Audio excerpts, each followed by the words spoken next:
The following presentation of the Eric McKenna Project is sponsored by no one. Hello, you're listening to the Eric McKenna Project.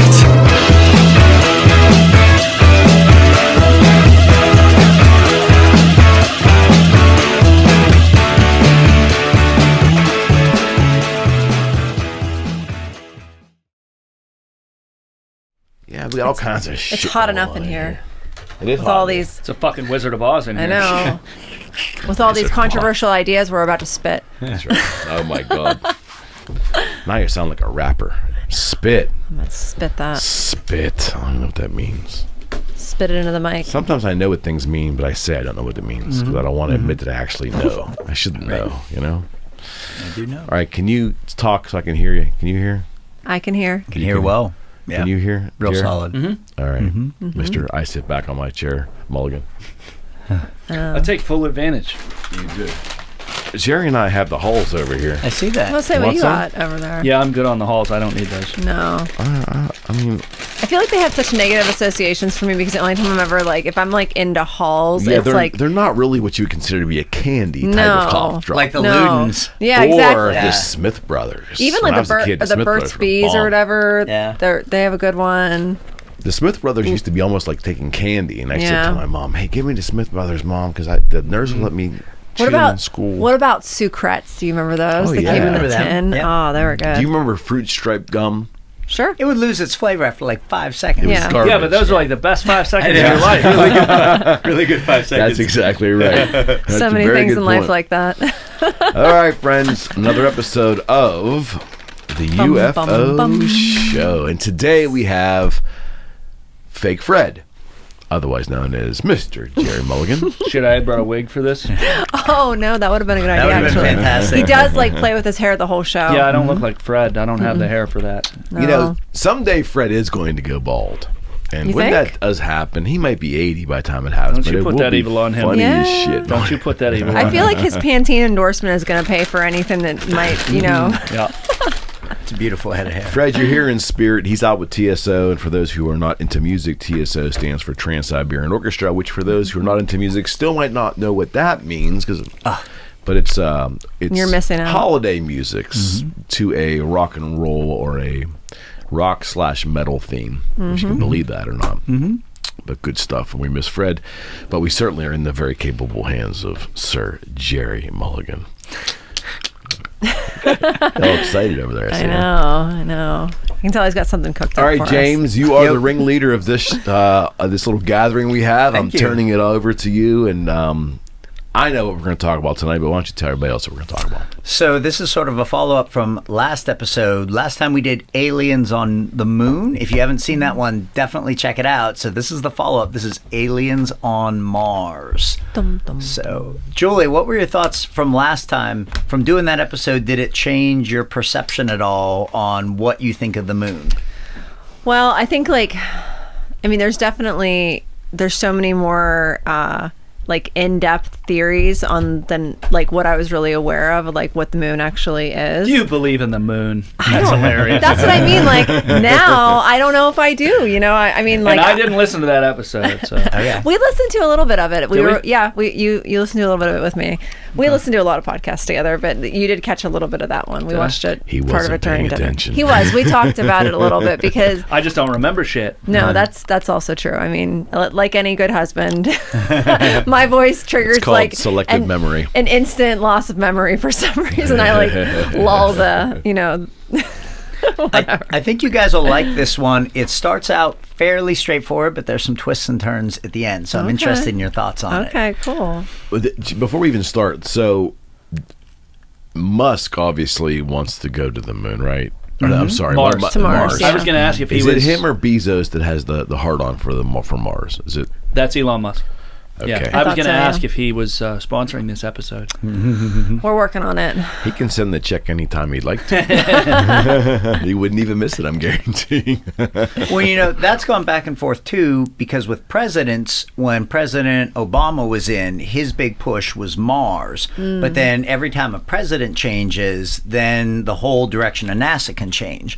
And so I wasn't as much about the direct shot to Mars, because I thought officially, we haven't been back to the moon since 1972. I'm thinking, like, let's go there first.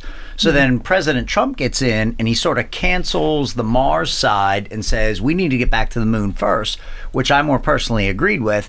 But then now he's out and President Biden hasn't really changed anything yet. But to your points, I think we almost might have to rely on commercial exploration, because the official NASA thing, even NASA, like, I know somebody at NASA, and NASA's current space launch system is called the Space Launch System, the SLS, and it has been so many hundreds and hundreds of millions of dollars that they basically told me, look, it's going to fly about one time just so they can justify the taxpayer expense. And even the Space Launch System, they are subcontracting out the lunar lander part and a lot of the different parts. And so who knows when it's actually going to get there. So one of the conspiracies we'll talk about at the end, just like we did last time, is this somewhat of an intentional stall, so that as a public, we think we're not getting very far, but the real progress is happening behind the scenes. Interesting. Yep, absolutely. So on to Mars. A lot of people assume that since Mars is probably the most Earth-like world, that it's about the size of the Earth, and it's not. It's only about half the size of the Earth, because usually every year around August, there's this thing that comes out on social media, like Mars is going to look as big as the full moon, and people get like really, really psyched about it. Right. Distance to Mars can also vary quite a lot. It is as close as about 45 million miles, but it can get much, much farther away. So NASA and other space agencies always try to sync their missions from when Earth and Mars are closest, because if they're not, it can be really, really far away. But still, with our current technology, we're talking about months to get there. So definitely the most Earth-like world, and humans have had a fascination with Martians ever since probably at least the 1800s. But I always start this off with my students, just to kind of show them that we also have to be really careful. So on the right two Marses are drawings of canali. So these were astronomers in the 1800s with decent telescopes starting to look at Mars. And so the idea was that there was a civilization living on Mars, but Mars was starting to dry out. And so they were trying to irrigate the polar ice caps to bring water to the more equatorial regions. What's interesting is part of this legend came because of an improper translation. So canali is an Italian word. It just means channels. That's it, which could be natural. But people in America, lazy with the Italian, saw canali. They're like, oh, it must mean canals. And so that's what birthed this entire legend. I just had this like epiphany that like, so my nickname when I was growing up was Julie Cannoli, and a cannoli is like a tube. And so I'm wondering if the cannoli is sort of like named similarly please to give her some food. I have pumpkin muffins right here. Look, I'm sorry, side note, continue. Is this the Italian version of tomato? Cannoli canali? Whatever. Could be. What's interesting, no, that's good aside.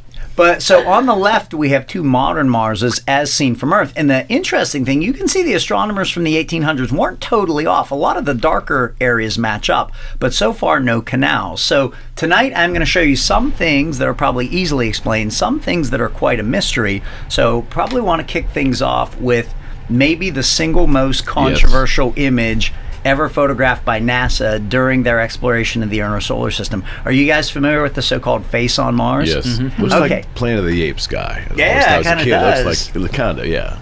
So somewhat. Here's the backstory with this one. Some of the most successful NASA interplanetary probe missions ever were the Vikings. So this is Viking 1 and 2 in 1976. And there were two different components. There was an orbiter that stayed around the planet and photographed it from space. And then there were landers. So we're going to talk about both of them tonight.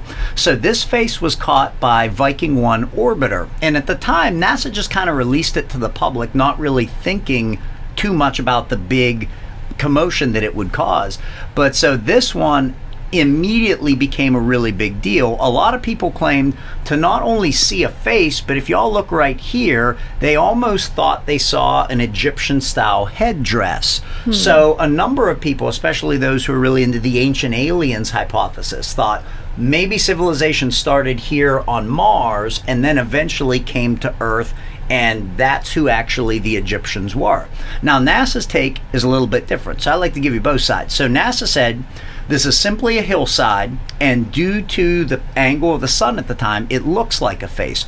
Further, if you all see those black dots there, those black dots are just points where the space probe returned no data. So it's kind of interesting that we have one black dot right there about where you would expect the nostril to be. So according to NASA, it was simply a hillside. What's interesting, because I read up a lot about the face and things on Mars, there are actually people at NASA who in later years off the record said, I was part of the Viking mission control. NASA was way more interested in this than they let on. We orbited Viking 1 over it many times. We photographed it at many different times a day. It always looked like a face. The other interesting thing is for 20 years, NASA drugged their feet on re-photographing this area. This whole area of Mars is called the Cydonia region. Now, I'll throw it out there. You can decide. Once they finally do, due to public and political pressure, this is Mars Global Surveyor, late 90s, early 2000s, they re-image the face, and you can see it certainly does look a lot more like an eroded hillside. But it's not this simple. I found out that NASA actually altered these photos before they came out to the public. They had higher resolution versions. They gave the public lower resolution versions, and they also altered the proportions of the picture so it wasn't correctly mapped anymore. And so I kind of think to myself, if it really is just a hillside, just give us the high resolution pictures. Why alter them at all? So wait, wasn't there, like, in the last presentation, weren't you talking about how, wasn't it someone's job at NASA to, like, go in and, like, alter? Yes. Okay. And she'll come back up today. Okay, yeah, good. because that comes back in with Mars. Okay. Now, the other thing that adds intrigue, and I'm on the fence, but I wanted to throw it out there, is these structures are found near the face, which some people think are five-sided pyramids. Now, I'll show you a better view, like a 3/4 angle here. So up here, you can definitely see the face on Mars, and then people look at these structures and believe them to be five-sided pyramids, once again conjuring up like the Giza Plateau images. NASA says these are just products of wind erosion on Mars. So that's some of the debate with the face itself.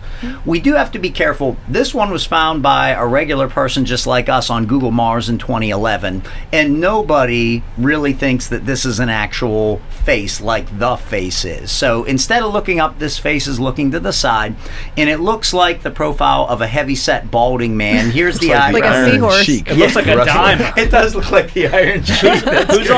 Who's on the dime? Oh, I can't remember. Is it FDR, right? That's what it looks like to me. Right. It looks like he has a seahorse tail, like, Or FDR. coming off the head. Oh, I never even noticed that. So even believers in the ancient aliens hypothesis think this one is in face. So we do have to be careful, because the human brain has a tendency for something called pareidolia. And this is what partly sets the human mind apart, is it's always active looking for shapes and patterns, but sometimes it leads us to find things that are not really there. So I do have 4 video clips tonight. Hopefully we don't get in trouble. So the first one, I was looking for a really good one on just the face. Couldn't really find it. But this is a 3-minute clip from Ancient Aliens on something else that was found on Mars that some people believe is another face. So check it out. Waterford, Virginia, 2017. Cydonia Institute researcher George Haas is combing through satellite images of Mars when he spies a discernible shape.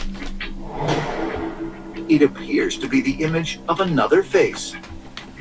Unlike the original so-called face on Mars, discovered in 1976, this face appears in profile, similar to that of the Badlands Very Guardian. crinkly.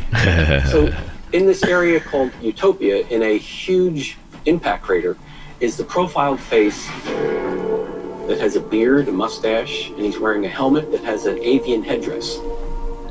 Avian When the headdress. bearded profile on Mars is compared to the Badlands Guardian, we see the same. On the right is the Badlands Guardian, which was found in Canada. Avian iconography. One has a headdress and feathers. The other one is wearing a headdress that incorporates an entire bird. I think the culture that produced these formations on Mars had a direct relationship to the human race. Now, full disclosure, me personally, I think this one is probably a natural product of erosion. I don't find it quite as convincing as some of the other ones, but I do like how they tie together Earth and Mars in the next minute. So let's just listen just a little bit more. Is an ancient story being told through geoglyphs that exist both on Earth and on our closest neighboring planet? And if so, what happened to those responsible for writing it? Perhaps civilization on Mars was destroyed. Or perhaps civilization began on Mars and then moved to Earth. Earth was in a sense seeded by a Martian civilization, and that is why we have similar structures on Mars and on planet Earth. So with the discovery of the face on Mars, is it possible that it's acting as a clue?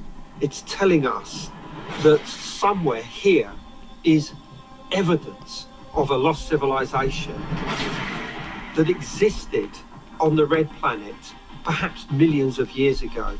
That's a very tantalizing possibility, and it's one that I know that every scientist going to Mars wants to answer. So we did talk last time when we did Aliens on the Moon. We let it off with what was called the Robertson Panel. It was like a government think tank.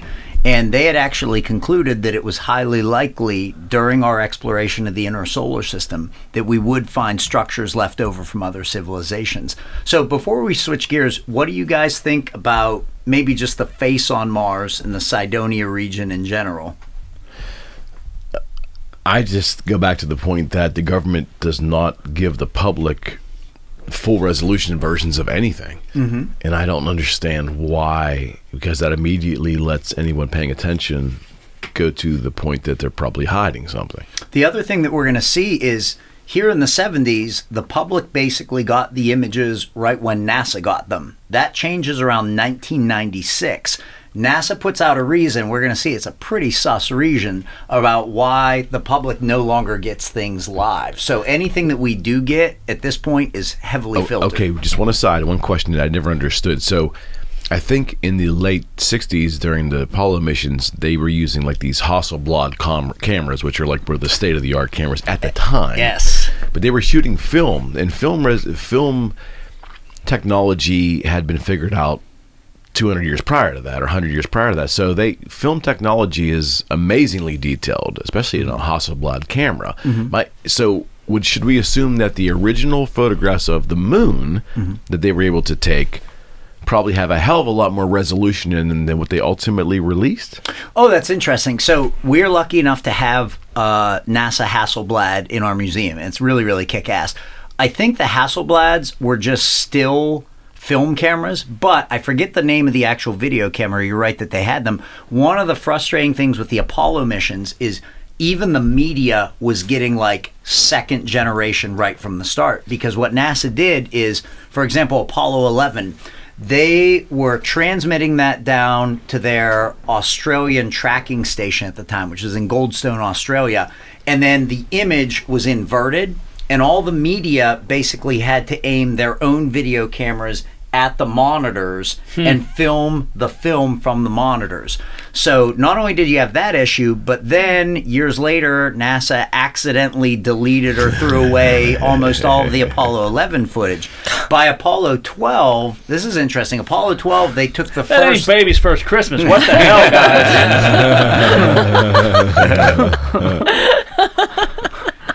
So here we go. On Apollo 12, they took the first actual color camera, and Alan Bean accidentally, when he was setting it up on the moon, points it directly at the sun, which apparently fried the camera. So no color video footage from Apollo 12. Apollo 13, you know the story, there was an explosion on board. What I never realized until I watched the Tom Hanks series From the Earth to the Moon, because it's not obvious in the actual movie Apollo 13, the explosion knocks out all the cameras on board Apollo 13, all of them. So NASA throughout that mission got no visuals with the astronauts. Everything was audio. So if you really think about it, 11, 12, and 13, they have next to no actual quality video from those missions, which is kind of interesting.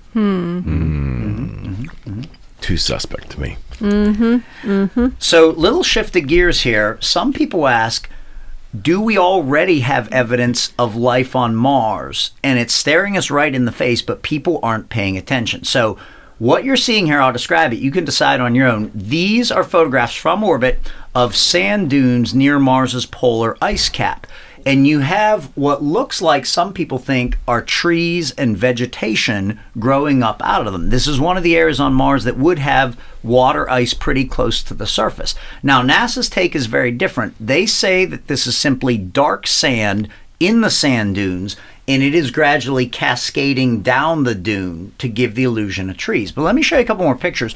If you just showed me this and didn't give me a location, I would have assumed that this was a pine forest somewhere in northern Canada, but this is actually right near the northern polar ice cap on Mars. And so we have a couple shots of this, and so some people allege that we're already seeing vegetation on Mars that changes with the seasons, but officially this is just sand. Any thoughts on this one? Doesn't look like sand to me. No. It's interesting. What's the perspective? Like, how far zoomed are we? Do they have any idea? Like, how big a tree would that be? Would it be 30 feet? Would it be 200 feet? Oh, that's a really good question. I would say that the dunes are probably equivalent to sand dunes on Earth, maybe a little bit bigger because the atmosphere is officially thinner. Okay. I would say these would be smaller than redwood trees. So Okay. I think within, to your question, Jerry, I'd say within the reasonable realm of trees. Gotcha. Yeah, yeah, that's a really good question. So moving on then, part of what frustrates the living heck out of people is how unscientifically NASA can go about things when they do find something. So check this out. This is 2004 Opportunity rover. So this photograph is taken of a rock on Mars. And so right away when people saw it, they thought, hey, that looks a heck of a lot like a fossil. So on the left from Earth, these are called crinoids. I use these a lot in college geology class. These are marine invertebrates, very, very common. So some people looked what they found on Mars, and then what we have here as fossils on the Earth. They thought, that's incredible. Now, you would think logically, if NASA found something potentially this momentous, if you're a part of the rover control team, over the next couple days, you'd like carefully reposition the rover, take pictures from different angles, bring in geologists. This is not what NASA does. They picked this rock out of all the rocks on Mars. They picked this one to test out their rock abrasion tool, or RAT, which was a drill that this rover had. So they immediately pulverized what was a potential fossil here.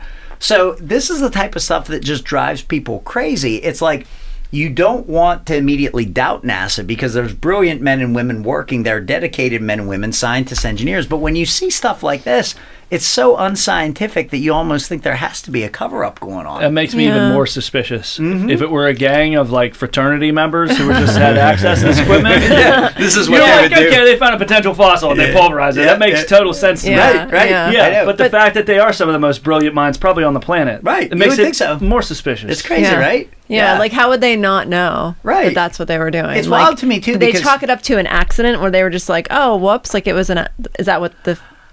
I read up on it, and they just thought that this rock would be a good target to actually test on, but then they've obliterated that. And it's frustrating, too, because I don't think today humans would be all that upset to find fossils on Mars. Like we thought we did back in the 90s when that Martian meteorite hit Earth. It was like ALH 84001, and they thought there were fossils inside. I don't think that would be as traumatizing to people. So this really totally surprises me.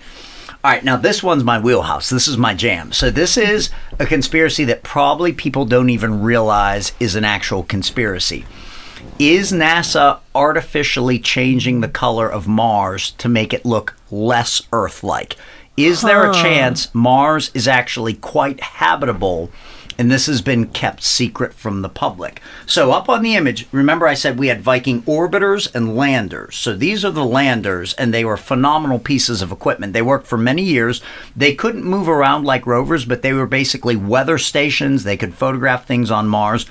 In the United States, there was actually a drive. Kids gave their lunch money back in like the 80s to try to fund NASA to keep these things going longer, and then they finally eventually shut them down. But thousands of kids were starving. Say, you can eat now, honey. So if I showed you these two images, and I should have taken off the captions on them, you probably would assume the one on the left is the one that was actually like the quote-unquote real picture of Mars, because we're very used to Mars being the red planet. Right. The soil is iron oxide, which is basically rust, and because officially the air is very thin, the winds are very fast, it kicks the soil up into the air and makes the skies pink. What's fascinating is the right image is actually the original one. So the Vikings were the first landers that actually did a soft landing and sent back images, and it actually showed a blue sky just like Earth. And apparently later that day at Mission Control, I read that a man who nobody knew walked into Mission Control and walked to every single monitor there and changed the color contrast to make it look more red. Now, it didn't just happen here. This still happens in modern times. So if you check this out, this is much more recent. This is NASA's Spirit. And so this was in the 2000s. And what I want to call your attention to, everybody, is this right here. So this thing is called a gnomon, which is basically like a fancy sundial. So NASA would use this while it was on Mars to see where the shadow was, to basically keep track of Martian time. But what I wanted to call your attention to are these 4 color swatches. We've got green, yellow, red, and blue. So when NASA colorizes these photographs, it's a little bit more complicated than just taking a color camera up and taking direct transmissions back. They basically have filter wheels.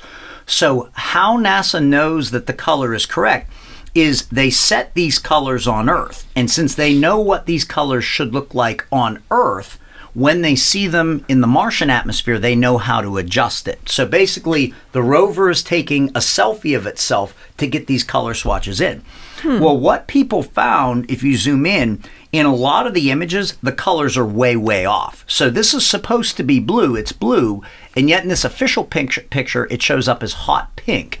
And I had actually read where 2 different universities did studies of NASA photographs, and they both concluded, and they didn't speculate why, they're being very professional, but they both concluded for some unknown reason, NASA is artificially beefing up the red values and artificially dropping down the blue values for a lot of their Mars pictures.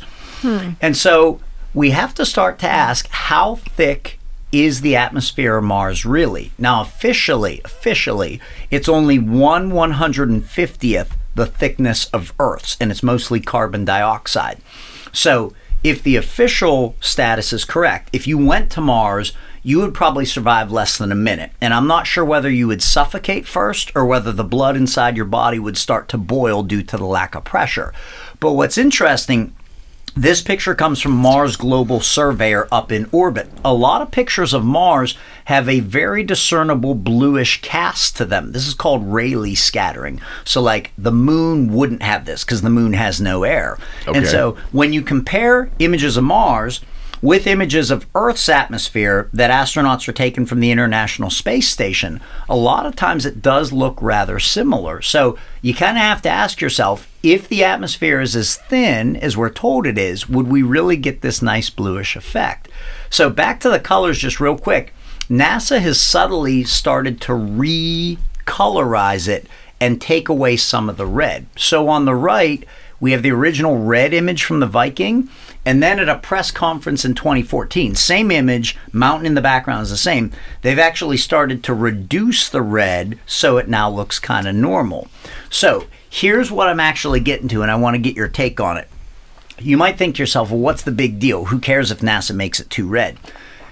What if, way back in the 1970s, when they land the Vikings there, they're expecting to find a very, very thin hostile atmosphere. Instead, to their shock, they find not only a thick atmosphere, but very, very oxygen-laden, maybe even enough that humans could just go there and breathe. Would they tell the public right away? And my take is, from a military strategy standpoint, heck no, you wouldn't tell the public. Not at all. Because right away, you're going to be in a new space race with spacefaring countries like the Soviet Union to try to get there first. Kind of think of like the settlers racing to settle the Western United States. So instead, if you promote this idea of a very, very paper-thin atmosphere and a hostile world, right away that could buy the United States a couple decades to actually get there first and start setting up shop. So they'll tip off other countries. No other countries have sent like rovers to Mars yet? Or oh, that's an excellent question. Well, China, right? China has done the moon, and they've done the lunar far side. I do not think, as of this date, they have done Mars. Now, the Soviet Union was very successful with Venus. They've actually landed heavy-duty probes on Venus, which the United States has never done. But interestingly, to the best of my knowledge, the United States, NASA, we are the only country that has ever actually landed on the surface of Mars itself, which is pretty crazy if you think about it. That we're being told. That we're being told. The other interesting twist with the Vikings, if you look at the inset, and I did throw a Carl Sagan shout out in right there, the man. But if you look at the inset, one of the other experiments that the Vikings did that officially has never been redone is they both tested positive for microbial life in the soil. And it was a simple experiment. It was really cool. So their scoops, which you can see there, scooped up some of the soil.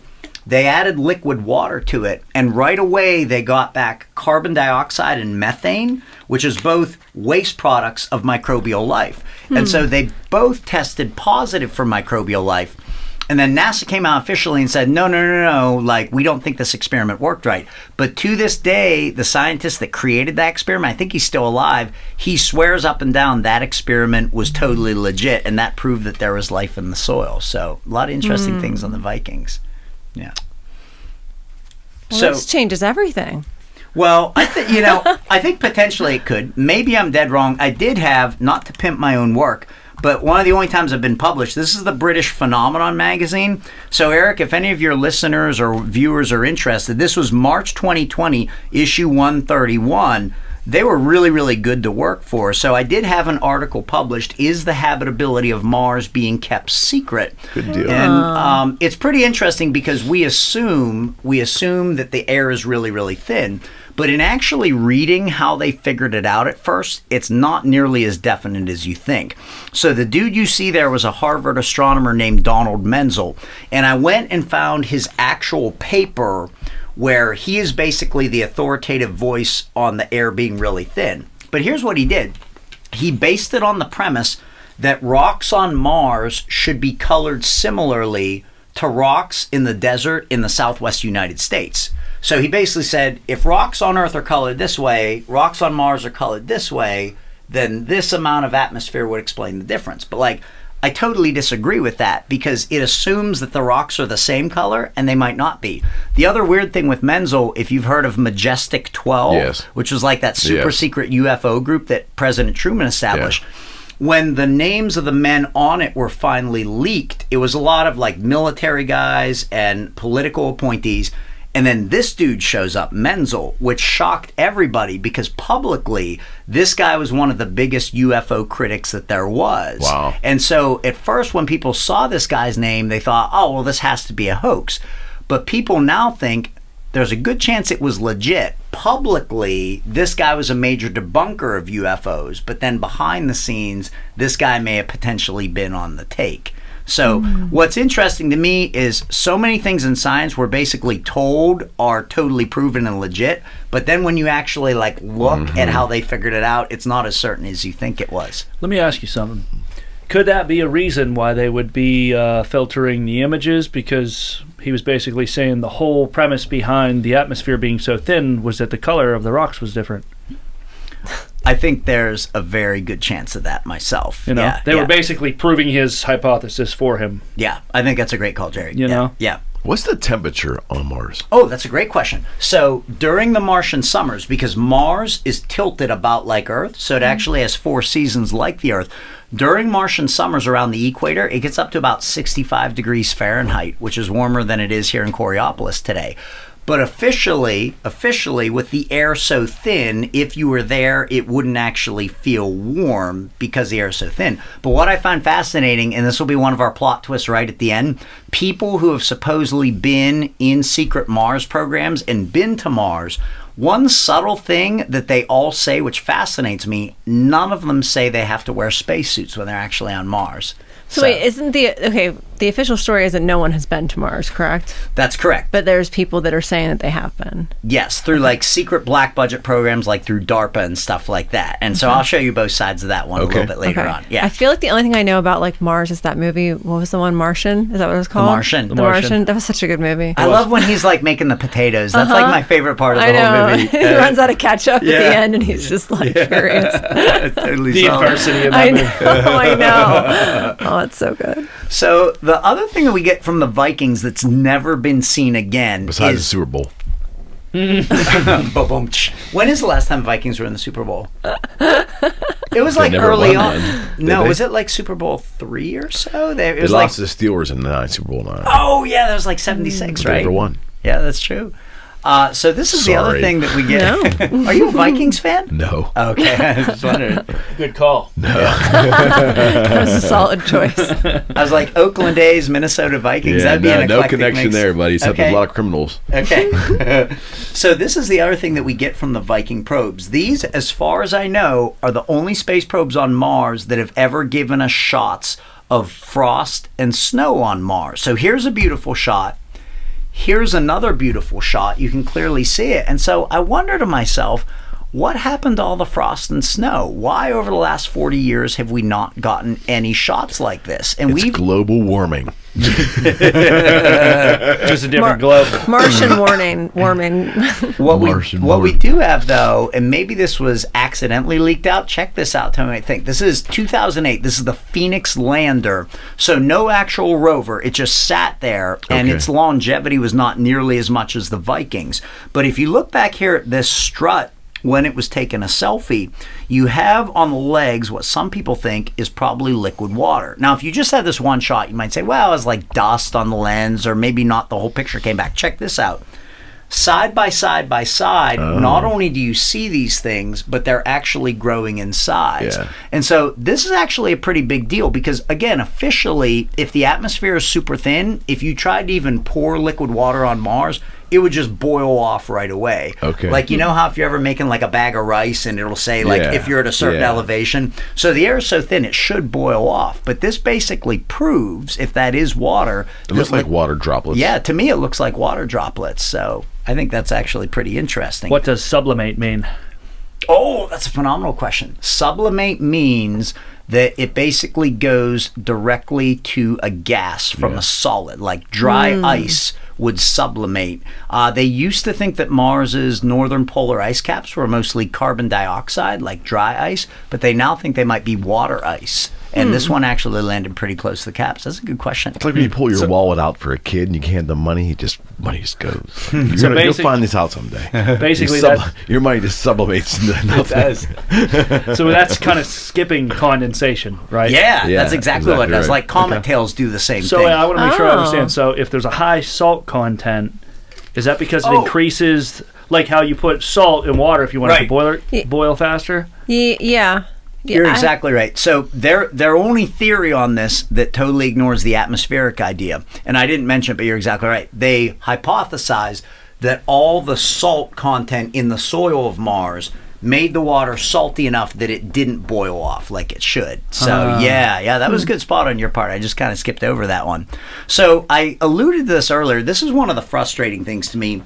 People don't realize anything we see from space programs, none of it is live anymore. It used to be live, but it's not anymore. And the reason to me is a little bit sus. So here's the actual history of it. The first Mars mission that was no longer live was Global Surveyor in '96. So the man on the right is a scientist and engineer. I'm not a big fan. His name's Michael Malin, and his company actually designed all of the cameras for Global Surveyor, his Malin Science Systems. And so NASA actually came out and said, because this guy made the cameras, he has the proprietary rights to all of these pictures first. So Michael Malin has to approve all the pictures before it goes out to the public. And to that I say, hot garbage. But that's so anti-government policy, right? Right, It's public right, money that... Right. Yeah. It's like a couple $100 million taxpayer-funded mission. Yeah. This dude's Yeah. basically like a subcontractor. Like, why would he have any say over that? Yeah, that's some bullshit. Yeah. And look at him looking all smug. Yeah, how about like that? he's getting away with some shit. Smug fuck. Right? Some of these scientists drive me crazy. All right, so it's time for some Bigfoot. or is it? So we got some surface anomalies. So this was from 2004 from Spirit.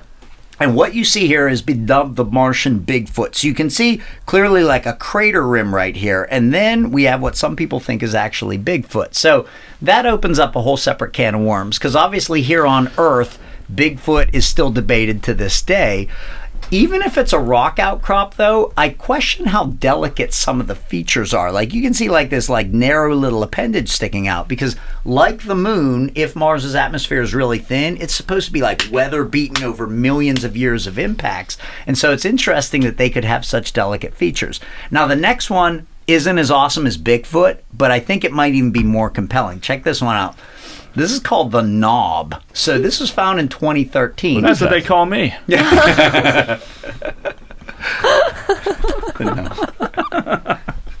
Sorry. 12-year-old moment. That was worth it. They actually call you a bell end, but we're going to talk about that.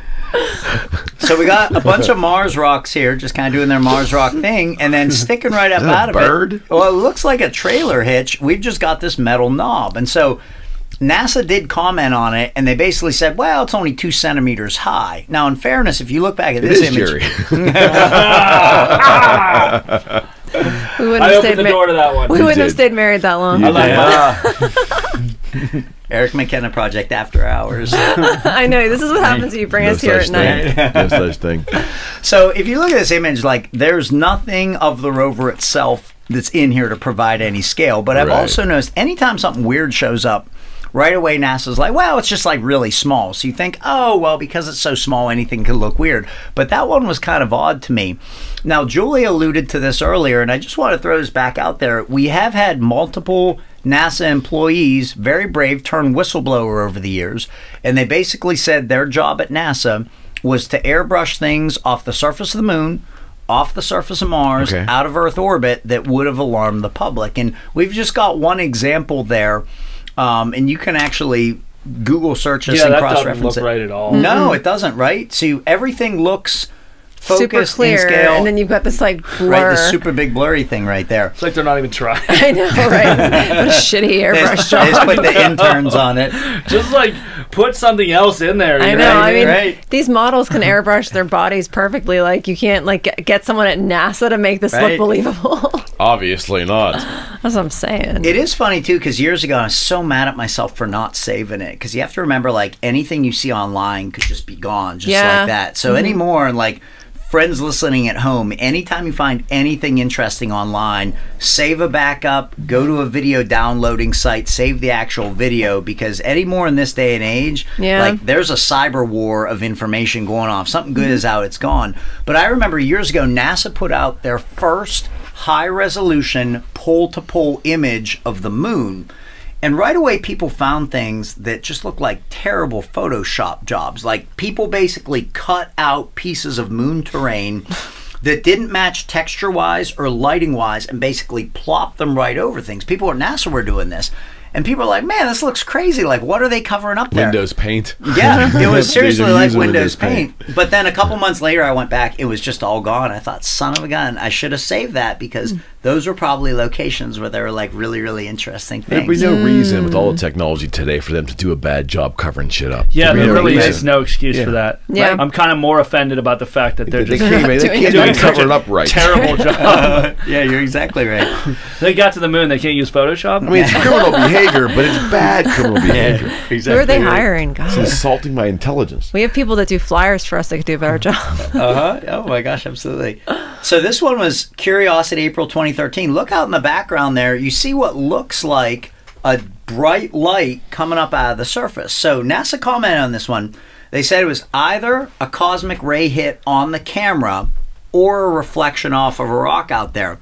Now, I'm not an image expert, but It's like a flame. if you look, zooming in, notice the bottom is flat and then it flares up. And to me, even if it doesn't involve aliens, like what if it's a water geyser or like volcanic outgassing? Maybe we find out the Mars is a lot more active than we thought. Right. Now, what NASA wasn't banking on is how smart people were. People went into the raw image database for the rover, and a day later, they had moved the rover around the hill, and that same bright thing was still out there. So the chances of it being like two identical cosmic ray hits or like the same reflection. Or a reflection, Totally if it was an impossible. anomaly, it's now astronomical what the odds would be for that to show up like that again. Exactly. And it's almost like when they drilled into that rock and obliterated that potential fossil. Like you'd think if you saw something like this right away, drive the rover over there, get scientists together. Never actually It's like happens. they're deliberately like looking away. Yes. And I'm sure they're not privately Actually looking away, simply yeah. because, like we said, these are very intelligent people, like with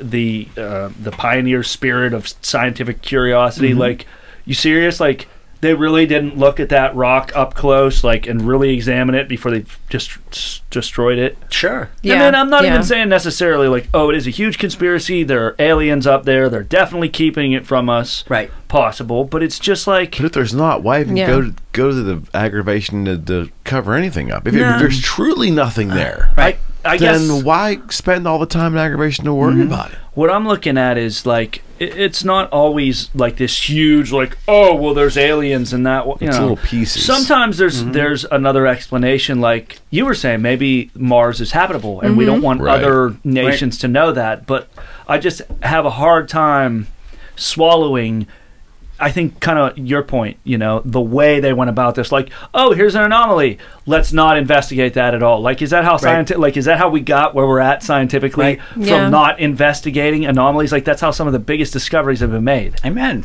I think people also don't realize parts of these missions are probably classified. So we think to ourselves, well, like these scientists, like, why would they cover it up? I really think there are parts of these missions that are classified, that are high security, that they are basically ushered out of the room. Like, for example, on the space shuttle missions, there were a number of those missions that put up classified payloads. And so my guess is people who were at mission control, if they didn't have the top security clearance, when those payloads were actually deployed, they would bring in a separate group of people, those things are put out, then they leave. And so I think some of these missions, there's parts that are basically classified to it. So I got my second video coming up, and if people who have been watching are thinking, man, I'm kind of disappointed there's not enough creepy alien stuff, buckle up, here it comes. Here it comes. So there have been a lot of Mars probes, and I mean a lot, that have either malfunctioned, gone missing, been destroyed, totally disappeared. It's such a high rate that people actually joke that there is a galactic ghoul trying to keep humans away from Mars. Now, these probes, are these ones that are intended to just to orbit, or these are ones that are intended to actually land? Both. Okay. Yeah. And so yes, these two right here, this China and were they? UK. You said that they didn't have any other countries that have landed on Mars. Is it so? Are these failed ones or? Oh, that's a great question. So that it does look like the Chinese flag. That's actually the Soviet flag. Yeah. No, that's okay. Easy mistake to make. So the Soviets had a bunch of orbiters, but then they also had attempted landers. Like Phobos Grunt was attempting to land on one of Mars's asteroid moons, and it also failed. And we'll see one of the super creepy things that happened to one of their Phobos missions. So, quick aside, Mars and Earth are the only inner solar system worlds that have moons. So, Earth has one moon, Luna. Mars has two moons, but they're... Wait, what do you mean? Like, doesn't Jupiter have moons? Yes, inner solar system worlds. So like So Mercury, where's the Venus, break? Earth, Mars. That's the inner? The break is Okay. Mars Okay. to Jupiter. Got Yeah, it. yeah. Got it. Is that where the asteroid belt is Yep, at? that's Okay. exactly where the asteroid belt is. Good question. So Mars's moons are Van very Halen belt. tiny. Yeah, how about that, Van Halen belt? I didn't get that, but I still laughed. It was fucking silly. It's the Van Allen belt, right? Yeah, yeah. So they call it the Van Halen belt. Right, right. That's a separate conspiracy. Dave. So these moons are supposed to be captured asteroids. So at some point they got too close to Mars. Mars sucked them in with its gravitational pull. What's creepy about Phobos in particular, it and our own moon are the only bodies in the solar system so far that gravity readings suggest they're mostly hollow inside. Oh, wow. So just like with our own moon, you had like the hollow moon theory, with Phobos mostly hollow inside. And so this isn't actually a conspiracy. This is known. The only explanation I've seen to try to explain this, I don't totally buy, is they suggested that Phobos is actually just like a pile of rubble that's floating around Mars that got covered with dust, so it looks like a whole asteroid, which I don't buy at all. So before I show you what happened to Phobos, did want to give a shout out to the men and women at NASA, and I do need everybody to everybody listening to respect how difficult a space mission would actually be. So like, you're launching from a planet Earth that's moving about 28,000 miles per hour around the sun. You're sending this probe hundreds of millions of miles in space on its own, and then it's either got to land or orbit on another planet that's going thousands and thousands of miles an hour. So we would lose some, but have we lost too many? So this was the creepy story of the Soviet Phobos 2. Just as it was getting close to Phobos, something collides with it and totally destroys the probe. And the crazy thing is the Soviets actually have the last couple frames photographed before the probe gets destroyed. So we got our second video clip here. This one comes from the Science Channel, which is very good. This is NASA's Unexplained Files.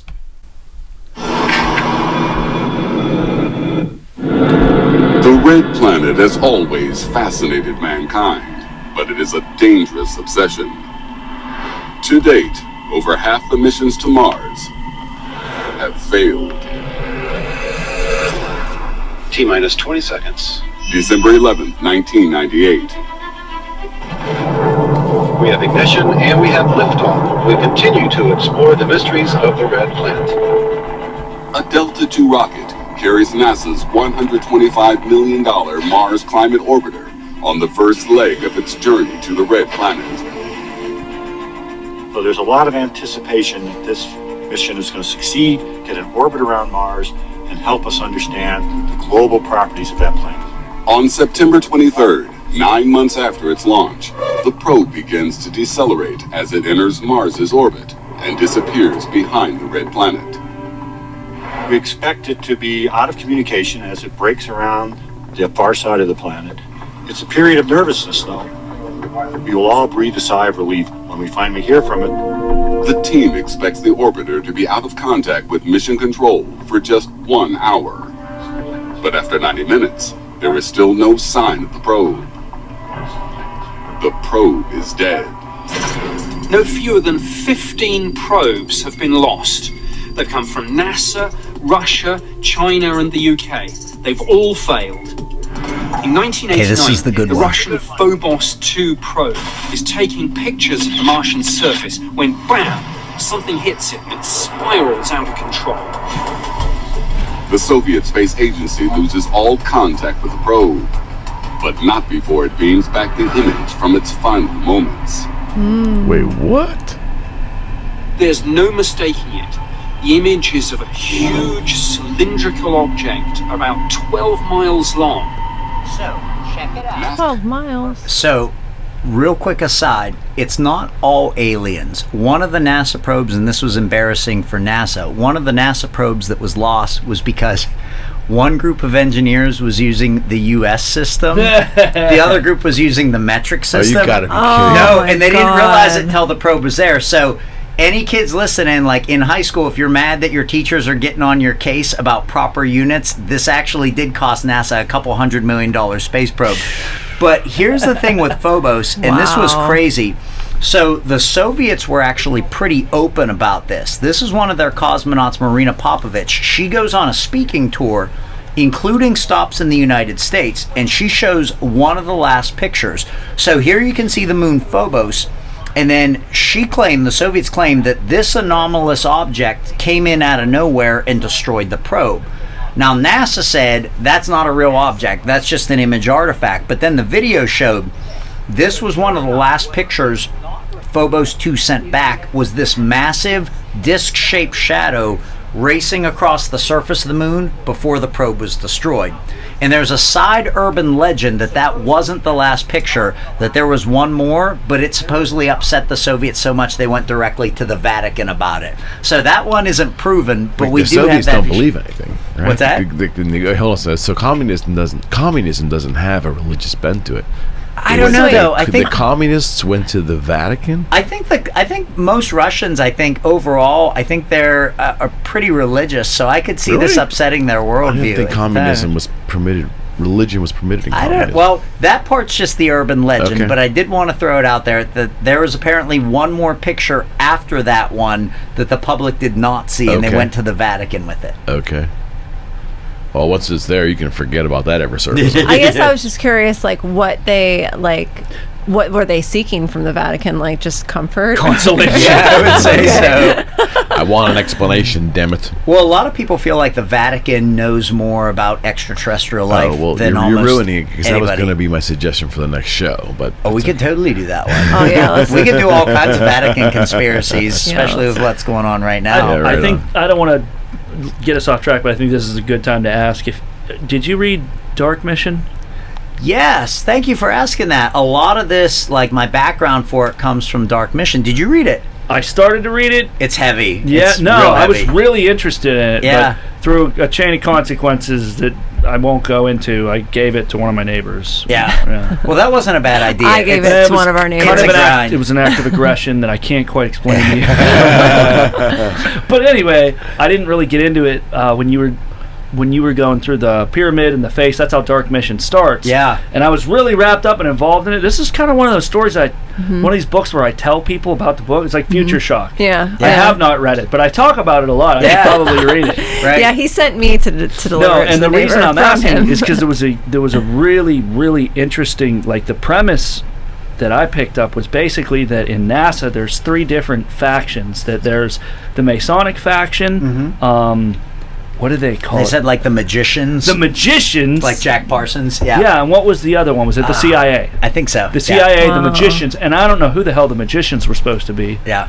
But yeah, they talk about how there was all kind of Masonic rituals, the degrees on the moon when they landed, that it lines up with certain Masonic rituals and stuff like that. Yeah, I'm so glad that you mentioned it. Anybody listening, like, if you're really into that stuff, the book Jerry mentioned is really, really intense. It's written by Richard Hoagland and Mike Barra, and interestingly, Hoagland actually got invited in by NASA on multiple occasions to actually present to their own engineers his own photographic analysis, where he was showing them that he really thought there were structures on the moon. And so he would make these presentations, just totally stunned audiences, and nobody really contradicted him, but then it just got to the point where they just stopped bringing him back. So it's definitely a heavy read. Like, you can tell how much Hoagland and Barra have been attacked, because when they're writing the book, they're almost writing it defensively, like trying to quelch any counter strikes. And so it's not like a smooth read, but it's definitely got a lot of really good stuff in it. The Masonic stuff is interesting because the man who actually picked a lot of the Apollo landing sites, they sort of questioned, why did you pick the sites that they did? And officially it was because of like the geological interest, but there is a lot, it seems like there's a lot of symbolism behind the numerology of the places that they picked. Yeah, it's more mathematical. Yeah. I did read about, when they were landing, supposedly they were saying that Buzz Aldrin or somebody was supposedly a Mason. Oh, he definitely is a Mason. He has his Masonic ring on in a lot of the pictures. Yeah, and they theorized that they hung, they put the United States flag out first, but then they put a Masonic flag out on the moon. That's interesting. I think I swear that was in the book, and I think I saw a picture. It might have been Photoshop, but it was like a picture of the Masonic flag on the moon too. I would like to see that. I need to go back and actually read that. Maybe buy another copy. Repurchase it. Yeah. The neighbor's not going to give that one back. No, they're not our neighbor anymore. So the dynamic. There's a story there.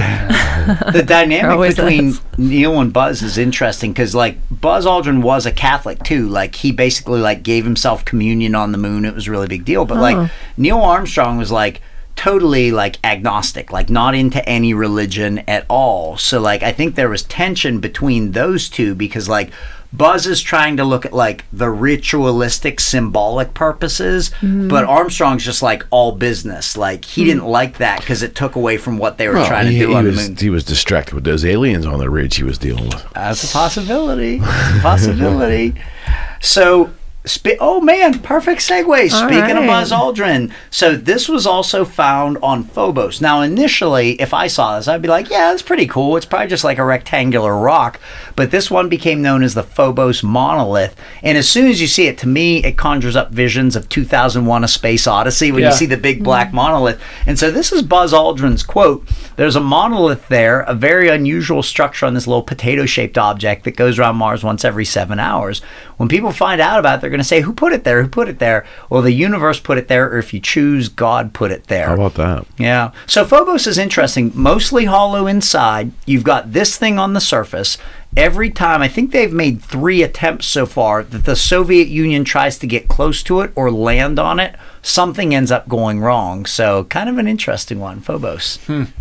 So I got 2 more plot twists to go. Is there a chance that we're already on Mars? Right on. And I think this one will be good. But I also feel like I'm like talking too much. No, Do you guys like we're into it. Yeah. This is great, man. All right, so this is the stuff that I really love. So the premise here is our actual space program is well in advance of what we as the public see. So one quote that I think I mentioned last time was Ben Rich, the head of Lockheed Martin Skunk Works, basically said, we already have spaceships that can take us to the stars.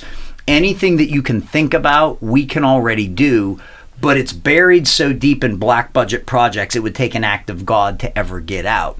So when you look at things like that, he said that, yeah, like that's a confirmed quote. That we're doing it, or we can do it. That we're already doing it. That we're already getting out there to the stars, but people will never actually see it. So can we talk about black budgets for a second and how they relate to this? Because this is the thing I don't understand. So I know it's easy for the public to think about all the news over the years about, tax increases or what they spend, and it becomes funny money to all of us. We hear, like, first when we were kids, we heard billions. Billions was an amazing number that was so much more because a million meant something. Million doesn't mean anything anymore. Billions aren't that amazing anymore. Now it's trillions. At some point, the amount of money it would take to do a black budget project in a secret way, like build a colony on Mars, you kind of think that the number is so astronomical that there wouldn't be enough commerce and human capital in this country to create that wealth to make that happen. It almost would require too much money. Like, how could they possibly get that done and hide that amount of money? Do you know what I mean? Like, it's such a huge amount required. I know. I have a separate presentation. I don't know whether people would find it interesting or boring. It's just called The Money Conspiracy. And partly, is that your jam, Jerry? Yeah, a little bit. Oh, man, that'd be really good. Yeah, I've read up a lot on the Federal Reserve. Yeah. They basically just print money out of thin air at this point. It's basically, no longer on a gold standard, silver standard. That would have to happen. Yeah. We would have to be printing money expressly for one, and then just moving that money off the press for that one particular reason. Yep. And now, to throw a space metaphor, to tilt that whole thing on another axis is cryptocurrency and all the different possibilities that, you know what I mean? Because it's not like a typical, it's not like a nation's currency. Yeah, it's all just digital code. All right, put it on the list. We're going to do that. And we're going to get him back for that one, too. That'd be great. Yeah. That's a really good one. We might do our first 5-person show. I'll actually do some research this time.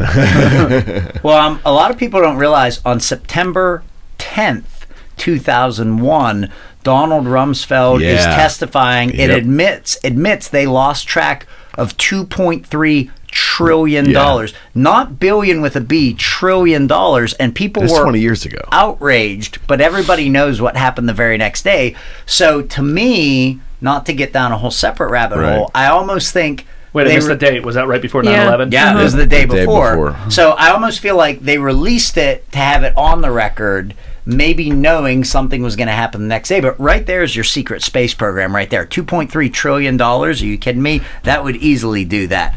So there are actually a number of accounts, and I'll give you both sides of the story, and I have a really crazy video clip that we are already on Mars. Now, this one came out. Are you all familiar with Coast to Coast AM? Absolutely. Okay. That was George Knapp does it now, but Art was the original. Art Bell. Yeah, that's right. Does Knapp have it now? I think so.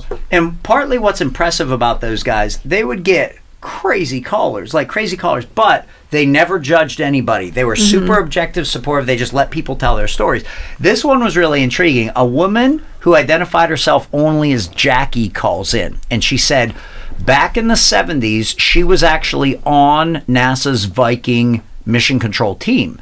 And she said, to her shock one day on the video monitors, they saw two men in protective suits. She said, not full spacesuits like what the Apollo astronauts wear, but protective suits, walk right up to the lander and start to inspect it and service it. That's so freaky. And she said immediately in the main mission control room, they ran up and put like butcher paper on the glass doors and then like taped it shut so nobody can see it. Because the layout of mission control, like from the movie Apollo 13, everybody thinks about the main room. Yeah. What people don't realize is every one of those people has like a pyramid of people under them in other support rooms. So Jackie basically said she was one of those support people. They saw this on their monitors, ran up to the main mission control room, and then they papered all the glass doors shut. So it's a phenomenal story, and we'll tie into it at the end. Now, here's my only beef with the story. Reading up on Viking 1 itself, officially, it did not have video capabilities. It only actually had photography, and then the images would beam back line by line, because this is the 1970s. So maybe it's a good hoax, but we have more. So in more recent years, when rovers would take selfies of themselves, people saw in the silhouette of the shadows what looked like humans actually working on the space probes. So you can probably spot the alleged human right here. You can see, looks like hair, then goggles, then some type of backpack, leaning over, arms stretching out. But then skeptics take a good look at the actual dynamics, the layout of the rover. They say, no, there are certain appendages on the rover that if the sun hits them the right way, they're going to actually look like a person. Here's another one from Curiosity. You have what looks like the regular shadow like you would expect, then what some people say is a person actually working on it. All right, now here's my next video clip, and this rabbit hole is deep. I'm going to say up front, I think this one is a hoax, but the video clip is really good. If somebody photoshopped it, they really know what they were doing. Have you guys heard of Project Red Sun at all? No. Most people haven't heard of this one. This is allegedly Neil Armstrong and Buzz Aldrin, except they're not walking on the surface of the moon, they're walking on the surface of Mars. So this was supposedly a secret mission to Mars in the early 1970s where they used a modified Saturn V rocket. They apparently went with Elliot C., who was another NASA astronaut. Now, right up front, there's some major issues with this one. For starters, ever since they got back from the moon, Neil and Buzz were very, very public figures. For like a year straight, they were on a worldwide goodwill tour. Right. And I read Buzz Aldrin's autobiography. This led him to really struggle with alcoholism. It basically ended his first marriage. And so these guys were all over the place. So the idea that they would suddenly disappear for an entire year doesn't really seem likely. The even more unlikely thing is this would require one man to be brought back from the dead. So the reason that people don't know the name Elliot C. is because he was training to be an Apollo astronaut, but his T-38 jet actually crashes. It just slides right into a hangar when he was trying to land in St. Louis. So he dies. He never gets to go on a moon mission. So right at the start, it does seem kind of preposterous. Now, my personal guess is, if these aren't photoshopped, these might be pictures of the men training in a desert out west, because a lot of times the Apollo astronauts would train in these deserts because they were very similar to the moon. However, there is footage from supposed Project Red Sun. So I'm going to show this, and there's no actual audio with this one. It's just visuals. And while I'm showing it, I'll share one of my other big concerns with it as we kind of watch this. So this is kind of almost Apollo 20 style. This is supposedly found footage from Project Red Sun. Now, as we watch, here's one of my other big beefs. This was supposedly done with a modified Saturn V rocket and an Apollo capsule. The longest moon mission at this point is Apollo 17, which is 1972. 4 days to the moon, about 3 days on the moon, and then 4 days back. So that's 11 days total. And that was really straining the life support. As you watch this whiteboard or this notepad pop up, you're going to see it gets up to about 158 days to get out to Mars, which would still be really pushing it. So as we watch, this is supposedly, they are far enough away now, you can see Earth and Moon in frame together. Okay. The really good part, though, that, man, if it's Photoshopped, it's well done, is when they actually get to Mars. So this is supposedly them moving farther and farther away. By the way, if we haven't had an Apollo 20 episode, we need to have an Apollo 20 episode. Okay, so day 100, then you're going to quickly see day 158. And one of the concerns here is if you actually panned around and you saw Neil and Buzz like floating in the capsule, that would add a lot more credibility. So supposedly now, a good 5 months in, we're actually at Mars. Now, I want to dismiss this whole thing as a hoax. This footage is damn good.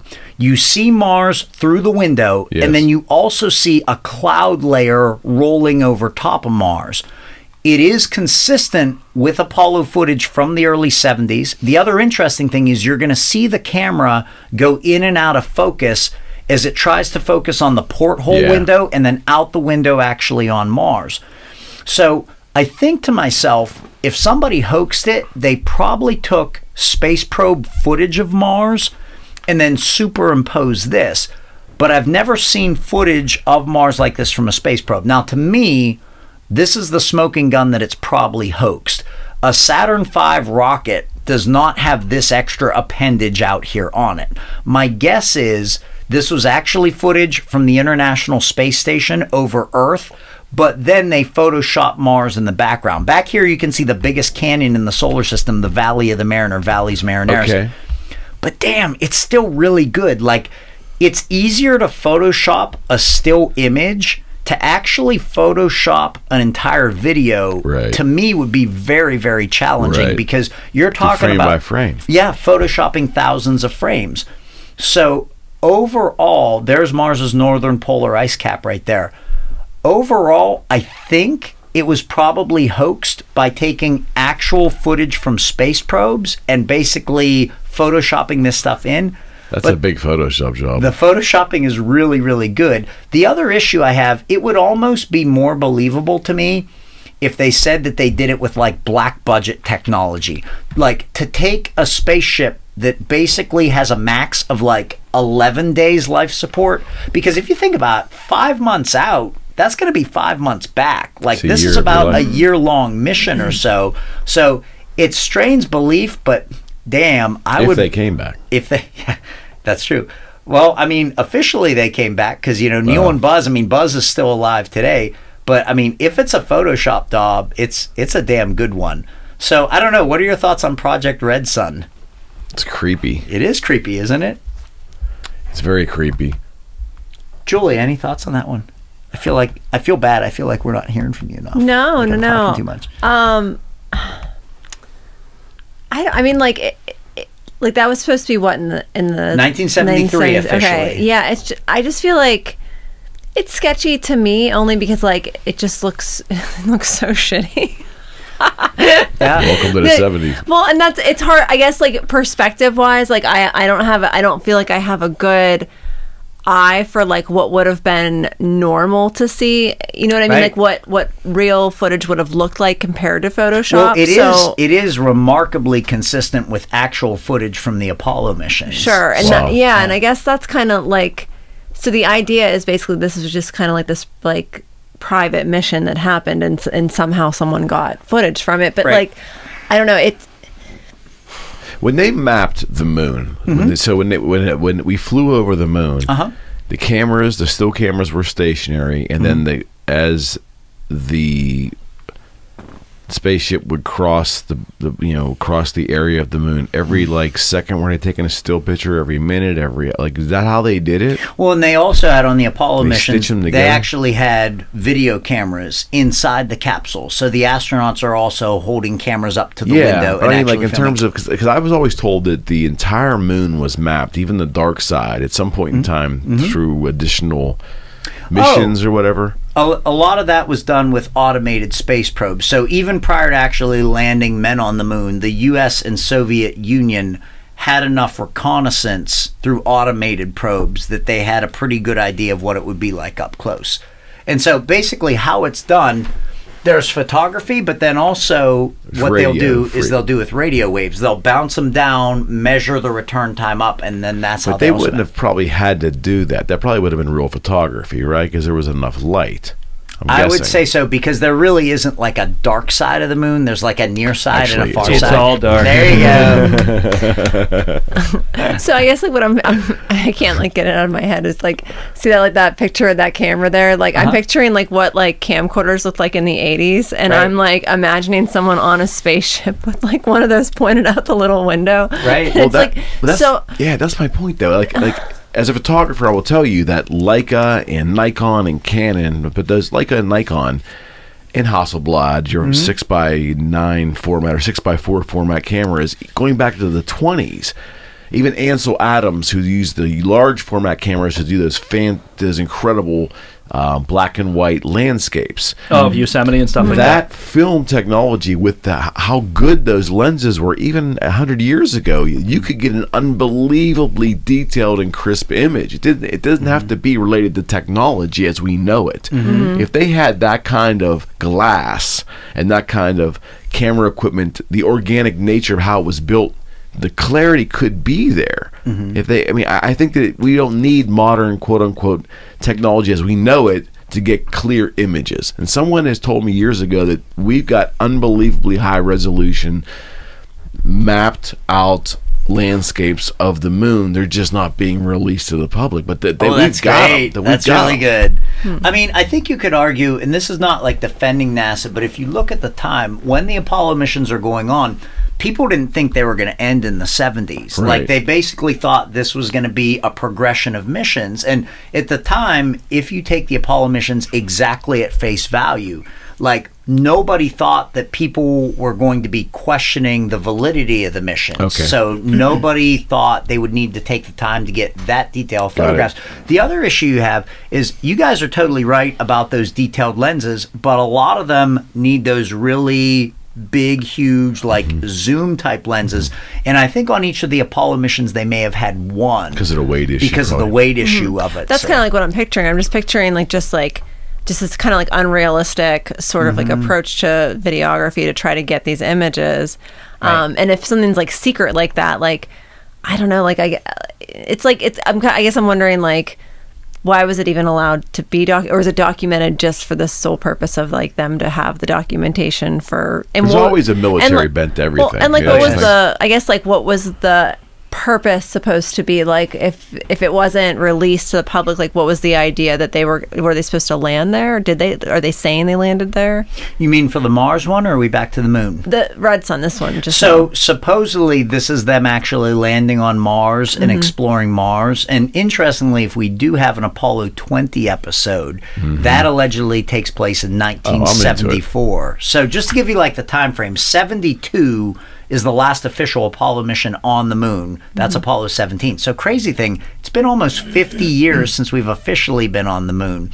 And then, why didn't we go back? How about that, right? So then logically, the dates of these 73, 74 would kind of make sense. Like if you wanted to make the program go black where the public doesn't find out about it anymore, this would be the time that you would start sending those secret missions out. So if we just had Project Red Sun, I think that you could probably dismiss that as a pretty good hoax. But over the last 20 years, we've had a surprising number of people come forward to say they have already been on Mars as part of secret programs. Now, a lot of these people were unknown, but some are fairly well known, like Laura Eisenhower is the granddaughter of President Dwight Eisenhower. And then on the left we have Andrew Basiago. This is an interesting dude. It would be totally easy, after you see what this guy has said, to dismiss this guy as a nut, but he is a well-known lawyer in Washington State, holds multiple doctoral degrees. I think he's even a member of Mensa. And so some of these people are pretty well known, and what's interesting to me is they all tell very remarkably similar stories. So Basaggio says he was part of a real program that, if anybody listening or watching wants to Google it, he called this Project Pegasus. And he says this is an ongoing program where humans are actually on colonies on Mars. And what's interesting is he said as a young man, he was basically recruited into this program with other young people, including a young President Obama. So if you're skeptical and you're looking at this, you're thinking, oh, okay, come on. Like, this is where it really passes the realm of reality. What's interesting is Basaggio came out publicly when Obama was still in office. And you would think that the White House would just, like, totally ignore this guy. Interestingly, the White House came out publicly and said, no, President Obama has never actually been to Mars. But here's what Basaggio said. He basically, to summarize it for you, he said that this was a secret program that was part of the DARPA program.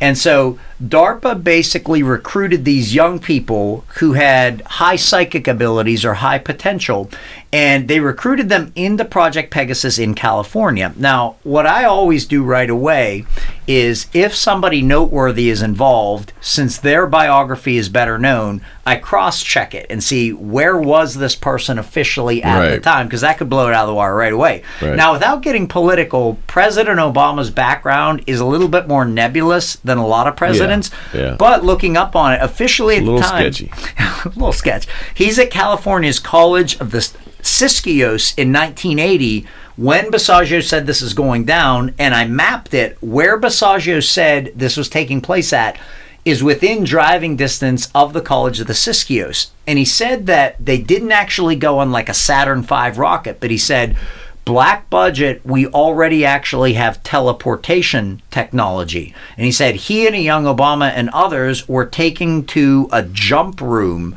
and they were immediately teleported to Mars. Now, the other interesting thing about the Obama inclusion, he claimed when they got to Mars, not wearing spacesuits, he said, as soon as they got there, Obama glibly remarked, well, we're here. Now, I found that fascinating because I think if you're totally lying and you're totally just making this up from scratch and you're going to include a president of the United States, when you got there, wouldn't you make him do something totally badass, like fight an alien or something? So it was almost like it was so mundane that that almost seemed to make it a little bit more credible to me. Now, if we just had Basaggio's case, but we've had 3 other people, and probably out of this group, people know Corey Goode the most. He's a pretty controversial figure in ufology, but they claim they were also involved with a program that they dubbed 20 and Back, which basically involves time travel, if you want to throw this in there. So what the guy up top looks like your insurance agent. The guy on the bottom looks like David Hasselhoff. Yeah, you're right. So we've got these 3 different men here that all claim that they are part of this mission. So basically what you're looking at, you have to think about this 4-dimensionally. This is called a world line. So basically all of us, since none of us have officially time traveled, our world line would just be straight. Basically, here's the past, our present, and then our future. We all go straight ahead. They claimed as very young kids, they were basically abducted, not by aliens, but by humans, from their home on Earth, and they were jumped out to Mars, where they basically served 20 years, just like the military would here. Like Randy Kramer said, he was basically security on Mars. He said there were fledgling human colonies there, but there were hostile extraterrestrials. And so basically, he was a security force on Mars. For the humans? For the human colonies. Okay. So then he said the reason nobody knows about it is after their 20-year service, they are then jumped back to Earth, but their age regressed. So no one would know the difference. So nobody would know. So, like, according to these 3 men, their families didn't even realize they were actually missing because they were taken back to the same exact point that they left. Now, easy to dismiss this one as a coordinated hoax. I don't think any of the men knew each other. The one thing I will say is as we get into Albert Einstein and general relativity and the potential of traveling back in time, world lines like this, even though it seems unlikely, theoretically could be possible in the realm of physics. So I just wanted to throw that out there. Now, if all of this is tough to swallow, just this past year, we got a pretty big boost from a pretty credible individual. This is Chaim Ashed, and I've got my last video clip here. So for decades, he was Israel's Minister of Space Defense. And so last year he came out publicly. He's now well into his 80s. And what you see is a lot of these people, when they become whistleblowers, they're usually in their 70s or their 80s. They're like, fuck it. Yeah. Exactly. So, what can you do to me now? well, it's funny you say that because that's exactly what he says. So either, either all of their security oaths expired, Fuck it, Fred. or like they still have the oath, but they're like, you know what? I lived a great life. I'm in my 80s. If you take me out at this point, what are you actually going to do? So here's a clip, and this is interesting because even the mainstream media, now they're going to get their jabs in as always, but even they covered it. Here is what NBC said about Chaim Ashed's revelations. This is pretty interesting. Check it out. Aliens exist and President Trump knows about it. That's according to Israel's former space security chief. In an interview with an Israeli newspaper, he said the aliens have been waiting until today for humanity to develop and reach a stage where we will understand in general what space and spaceships are. NBC News chief global correspondent Bill Neely explains this one. Hi, Alison. Well, this is quite a story, and it comes from the man who headed Israel's space security program for nearly 30 years. Chaim Eshed is making the extraordinary claim that the United States and Israel have been in contact with a group of aliens for years. Not immigrants, but extraterrestrials. He has called them the Galactic Federation of aliens, and he says President Trump is aware of the existence of these aliens and had been on the verge of revealing their secrets, he claims, but was asked not to do so by the Federation in order to prevent what he calls mass hysteria. Well, the retired general says the US and Israel have kept it from the public because, quotes, humanity isn't ready and the aliens don't want to reveal themselves until humanity can evolve, he says, and understand what space really is. A lot to take in from this one. Over break, we were talking about the alleged Greta Treaty that Eisenhower had made years ago with another civilization. It kind of alludes to that. He does basically confirm we already have bases on Mars. And then, like, Julie, as you said over break, basically, like, he's so old, he's like, what are you going to do to me? Like, I don't care anymore. But I found that fascinating because normally, if something like this came out, right away people are putting on their tinfoil hats. But we do have to keep in mind, like, this guy is legit. He was for decades Israel's Minister of Space Defense, and he's not the first one to do that. Canada's Minister of Defense, Paul Hellyer, for years has said extraterrestrials are already here. We do have agreements with them. So, you know, for those listening or watching, if over the last couple of minutes you thought, boy, this thing's really taking a turn now, and I'm not sure I can buy this forward. But, you know, now this just happened in 2020. So I do have one final plot twist. Before I get to that, anybody have any thoughts on, like, Chaim Ashed, what he said? I think, I would think that you have to at least just say to yourself, you have to be able to be willing to possibly conceptualize, maybe kind of somewhat, it's possible based upon the guy's background. I mean, if he's truly lost his mind, then he wouldn't have been so rational in his description of everything, right? You would see other tells there. Right. You know? Well, and it sounds like too, it's, you know, like he made his little joke about he was previously respected until now or whatever. Well, that's but typical NBC, right? Or any mainstream news is going to do that. But either way, it's just like, you know, what's his motivation to lie? You know what I mean? Like at this point, like, and that's what it's going to take. Somebody in that position that's really going to blow the whistle, right? Right. I also find it interesting because for years, Americans have speculated which president is going to be like the disclosure president. And like everybody thought it was going to be President Obama. And like personally, I was not a big Obama fan, but I thought if he discloses this, that's pretty awesome. Never did. Then when Trump's in for his first term, like starts the Space Force, people see it going that way, and then like he's out in what many have considered a pretty controversial election. And so like who's that president actually going to be? Or is it going to come from the Vatican? Like some people think if there's a disclosure, they're going to make sure it's not a government entity. It's going to be like somebody else that does it. So. I don't think the current occupant knows the difference between this reality and what a Martian reality I don't think it's going to be our current occupant. I don't think it's going to be him. I don't think it will be either. But you know what's interesting about that circumstance with Trump is that I view him as somebody who has very primitive emotions, meaning like he's got the emotions of a child in a man's body with a lot of money and a lot of power. And something leads me to believe that if he knew something, no matter if he knew it was best to keep the lid on it for the betterment of mankind, I don't know if he's capable as a human being keeping his mouth shut. And I think that if he had that kind of secret, I think he would feel compelled to say, and just, you know, he's the kind of person that just does not care. He'll take the chance on just, you know, just saying anything. I do think that there are some secret things that he was gradually trying to get out to the public. Like, for example, founding the Space Force. I think we already had the Space Force. Like, if you're familiar at all with the Solar Warden hack, did we talk about that at all? I thought we did. So sounds familiar. A Scottish computer programmer named Gary McKenna. Oh, yeah. He found the files. Yeah. Biggest military computer hack of all time, where over a 9-month period hacks into CIA computers, NASA computers. This would have been the late 90s, early 2000s? Yeah, late 90s, early 2000s, and finds this secret program called Solar Warden, where we already had at least 8 enormous cigar-shaped ships and almost 40 smaller circular scout ships that were basically protecting the Earth. And why would this guy make that up? Right. I mean, like, did he ever produce the documents? Well, what's interesting about that, people said, where are the documents then? And what he said was frustrating, but it was also genuine. He basically said, my intent wasn't to expose this to the world.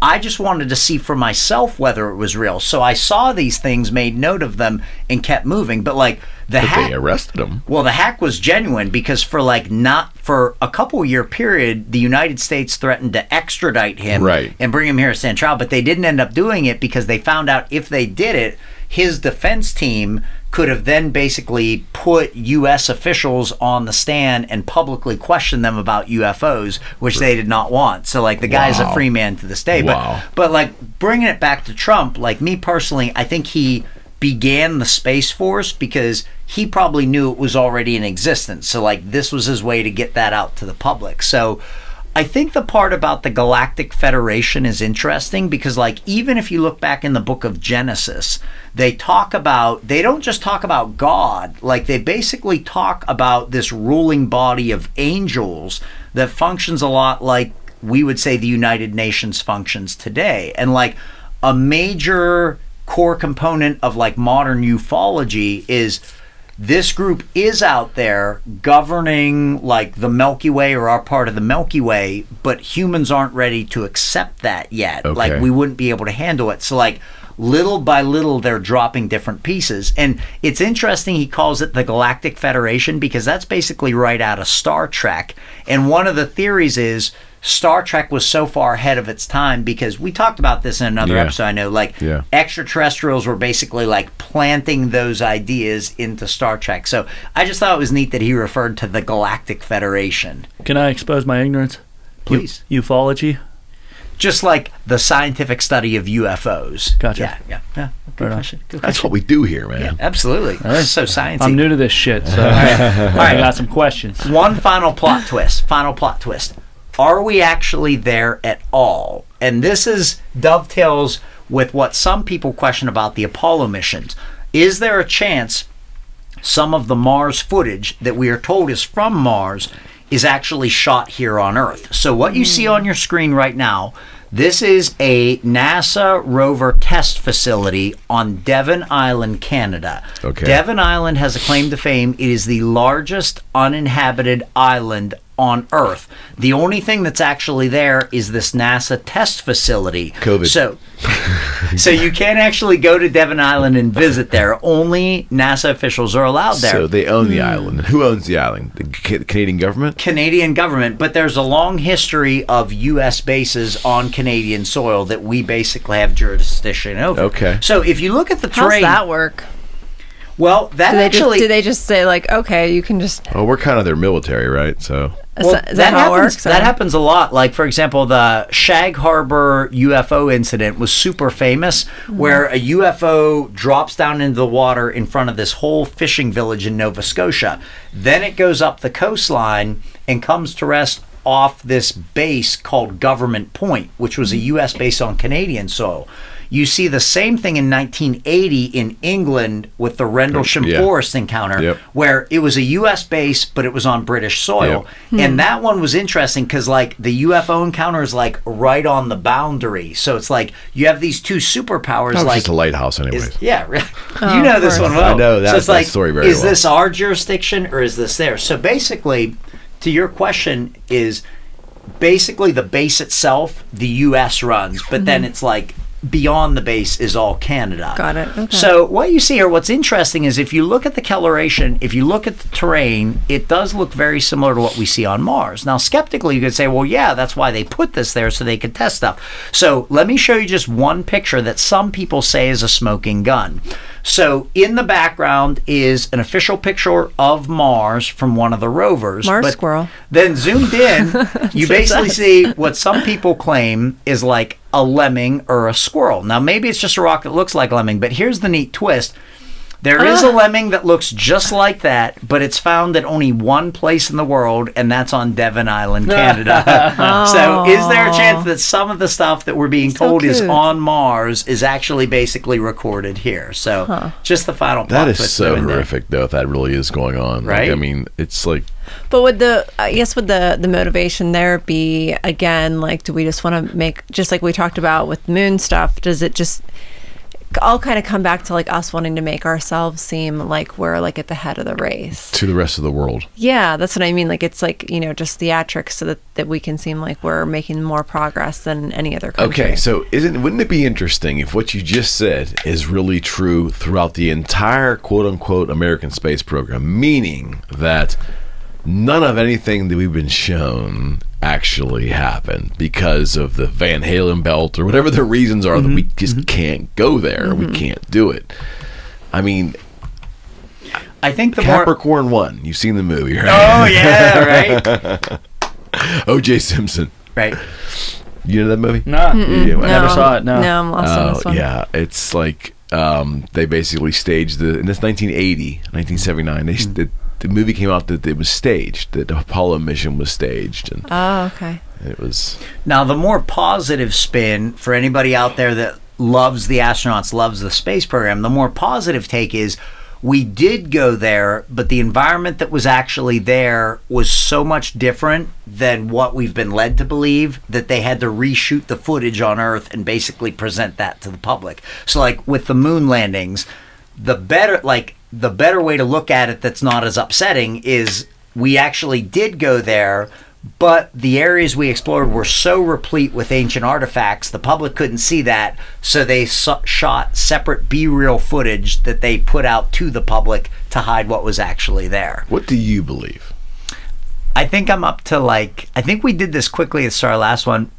I think I'm up to 11 different theories on the Apollo moon landings. I mean, what do you personally believe? What do you lean toward? If you had to make a decision... I try to be evasive about that one because I teach astronomy. Well, wait, what about, is this easier, the Mars one? What do you believe about that? Because there's less... Good point. Information, or less missions, I guess. Mars is easier just because we haven't sent humans there and we don't have the emotional, patriotic attachment to it. Yeah, so what's your thought there?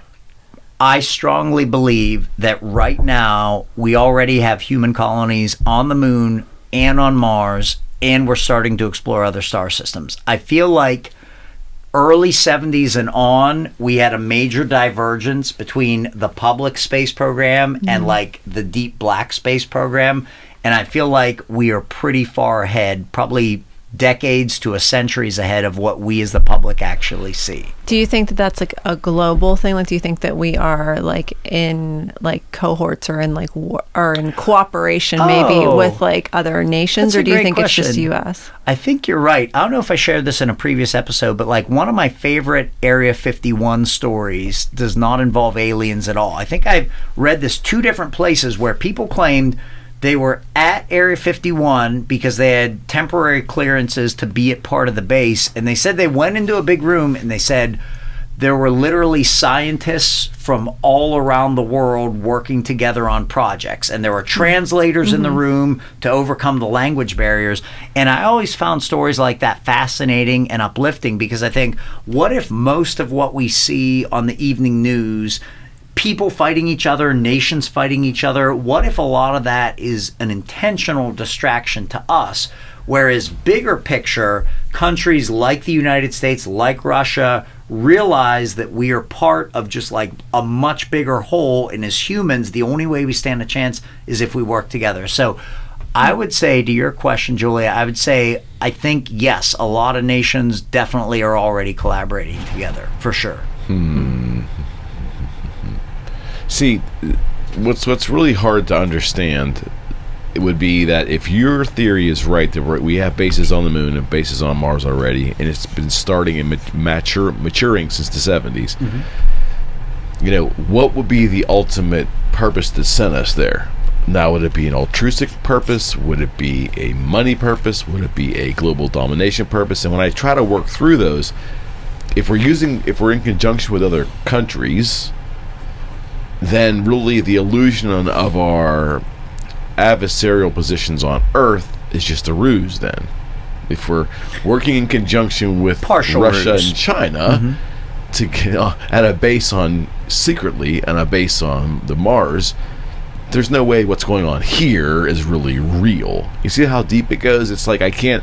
Or is it a money thing? Is there a cabal of like 20 wealthy people that are controlling all this, and they're manipulating the tax money and all this behind the scenes to further, I don't know, to swell the profits of these people? Right. But I mean, I would say, I don't know. It's hard to figure what the purpose would be. All right, my answer, I guess, would be kind of scary for a different reason. I would say they're doing this for a civilization survival standpoint. I don't think it can be about money, because like as we talked about over break, the Federal Reserve basically makes money out of thin air. Like, I feel like the real motivation is now totally beyond money. What I tell my students is think about it from a survival standpoint. So if you have a species of animal here on Earth that's only in one ecological niche, we know their chances of going extinct are a lot higher. Right.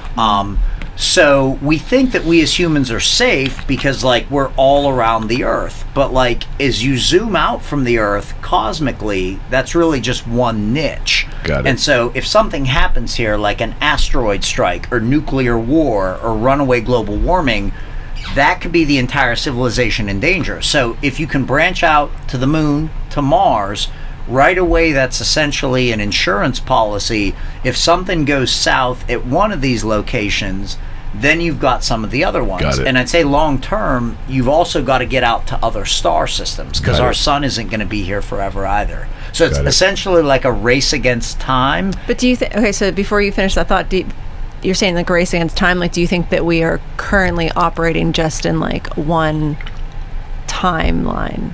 Like, that's good. Or do you think that like potentially if like that's possible, like if they were able to like basically create a program to like, you know, launch a handful of kids 20 years in advance, send them to Mars, and then age regress them back, then couldn't there potentially be like multiple timelines occurring?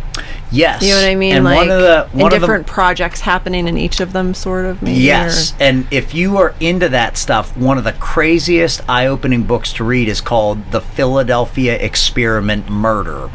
And in that book... Was there a Philadelphia Experiment thing? What is that? That was the one. They all run together to me. I don't know if we talk about this one. Philadelphia Experiment is where the United States, the legend is they accidentally figured out how to time travel back during World War II. And a boat disappeared? They were trying to do invisibility experiments with the USS Eldridge. They were attempting to make it just optically invisible, essentially create a mirage around the ship so that the Japanese couldn't actually see it out in the water. But they were toying with these high frequency generators, and supposedly this is where the jump room technology comes from. They temporarily transported the ship to Norfolk, Virginia, then it came back to Philadelphia, and sailors were fused into the hull of the ship. Some were catching on fire, some were disappearing in and out of reality. And so in this Philadelphia book, Experiment. Okay. I don't believe we never talked about that. That'd be like a whole podcast. This doesn't sound very familiar to me. So in that book, though, they detail about 8 different timelines that are all running parallel with each other. Okay. And they detail each of them, and in 1 or 2 of the world lines, the Nazis actually win World War II. Yeah, I've so read the about that. Earth is in like a totally Wasn't there authoritarian just domain. a TV series based upon that on either HBO? They definitely made a movie about that. Yeah. That was in one of the Man in the Castle. Man in the High Castle. That's about that's about that, right? Yeah. Well, funny thing. Or is that a pseudo world? No, you're right. My wife and I, our experience with The Man in the High Castle, we kept hearing about this series. We're like, all right, I guess we finally got to watch it. So the very first episode we're watching, like 10 minutes in, this dude's like, I am the Man in the High Castle. And I'm like, damn, that was a fast reveal. But then we looked and we screwed up. We started watching season 2 first instead of season 1. So we're like, son of a gun, we're done. but yeah, I think that was supposed to be about that. But to your question, yeah, it gets pretty complex because there's supposedly multiple parallel world lines, and each one, some things are slightly different. That ties us in to the Mandela Effect. Which Oh, yeah. Okay. Yeah, we've definitely So touched when on that. people collectively are misremembering the same thing in the Berenstein same way, Bears. yes, people are arguing, is this an example of our own time travel experiments going back and changing our own reality? So yeah, that's almost a whole separate podcast we could do. You familiar with that, the Mandela Effect? Mhm. What's your thoughts on that? I think it's interesting, but I think there's also a potential explanation as far as just a psychological phenomenon. Yeah, I mean, I'm really interested in the alternate timeline theory. You were talking about how supposedly Obama was one of the jumpers. Buddy of mine, Paul, he was talking about how he read all about how President Obama supposedly was a guy named Barry. Barry Soetoro. Was that his last name? That was his original Yeah. legal name. Yeah. Yeah. Yep, So yep. is that documented or is that part of this? Yeah, that it's part's documented. official. Okay. Yeah. Yeah. All right.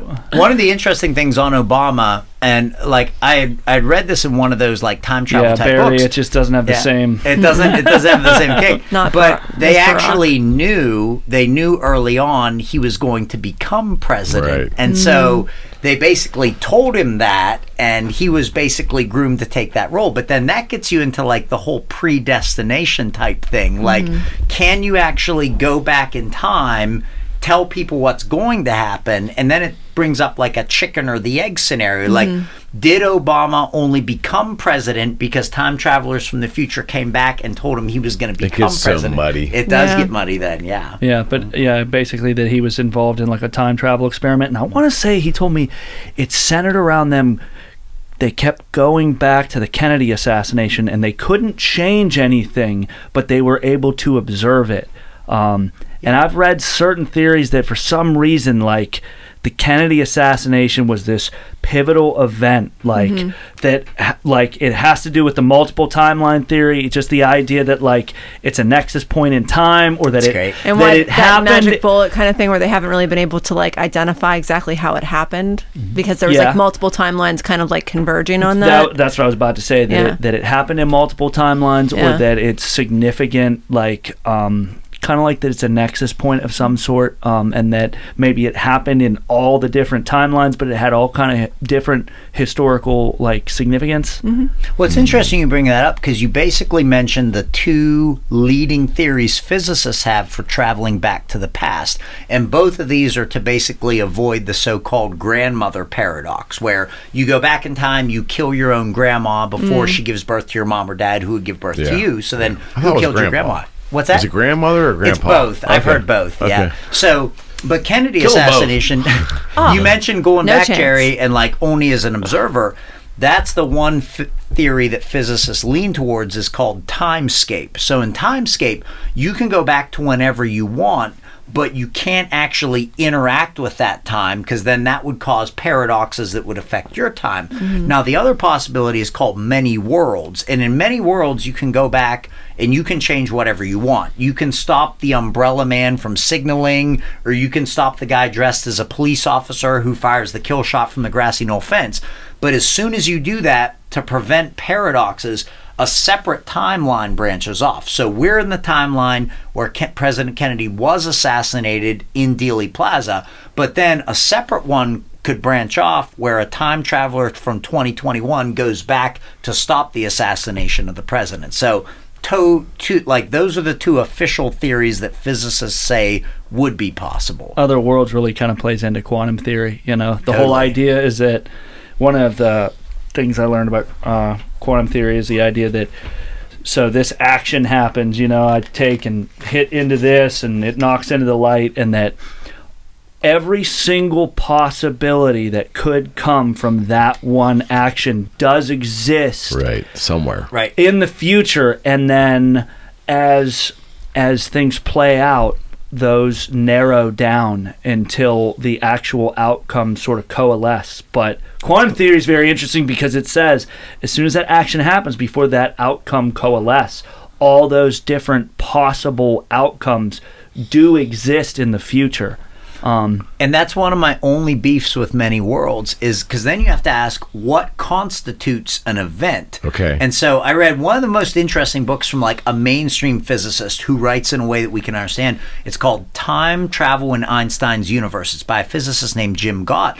But he basically says, as humans, we can't set a limit on what constitutes a big event versus any other event. So he basically said, even a decision as small as a single electron jumping up to a new level in a single atom. I think Vonnegut addressed this. Yeah. And so my only issue is, if you subscribe to that, literally every single second you would have an infinite amount of world lines branching off from that point. What about the concept that there is no such thing as time? That everything is static. Everything, an infinite amount of possibilities. We only perceive time. For every movement going down to the molecular level and everything that builds from that, it's all static. It's all options are there, for lack of a way of phrasing it. Sure. Yes. Everything imaginable and the unimaginable is there. Yes. And our little infinitesimally small plane that we're in right now is all there's ever going to be in terms of our world. But what's beyond what we can see?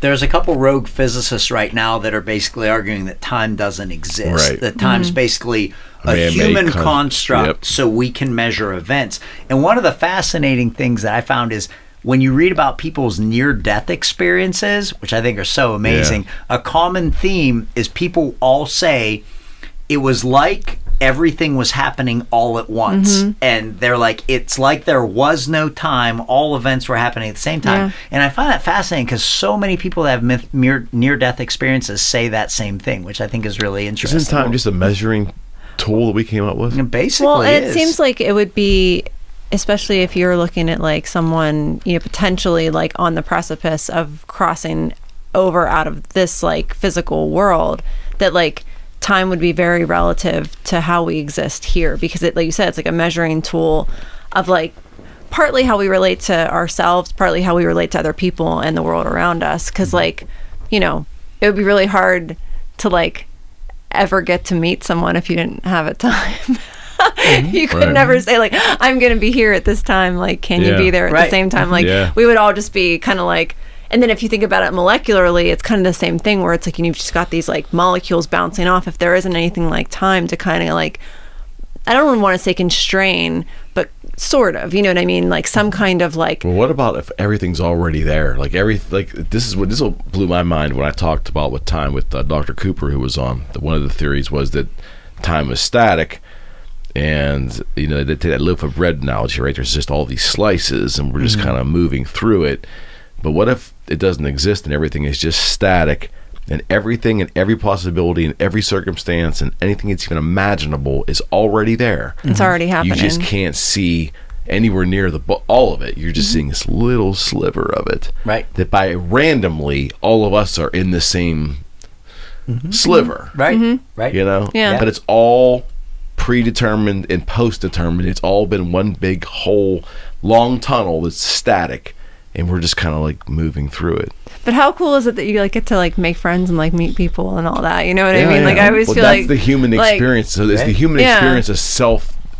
Have we somehow, I don't see how humans could have created this, but have we somehow identified our experiences as the human experience, and it's all we know, it's all we can see.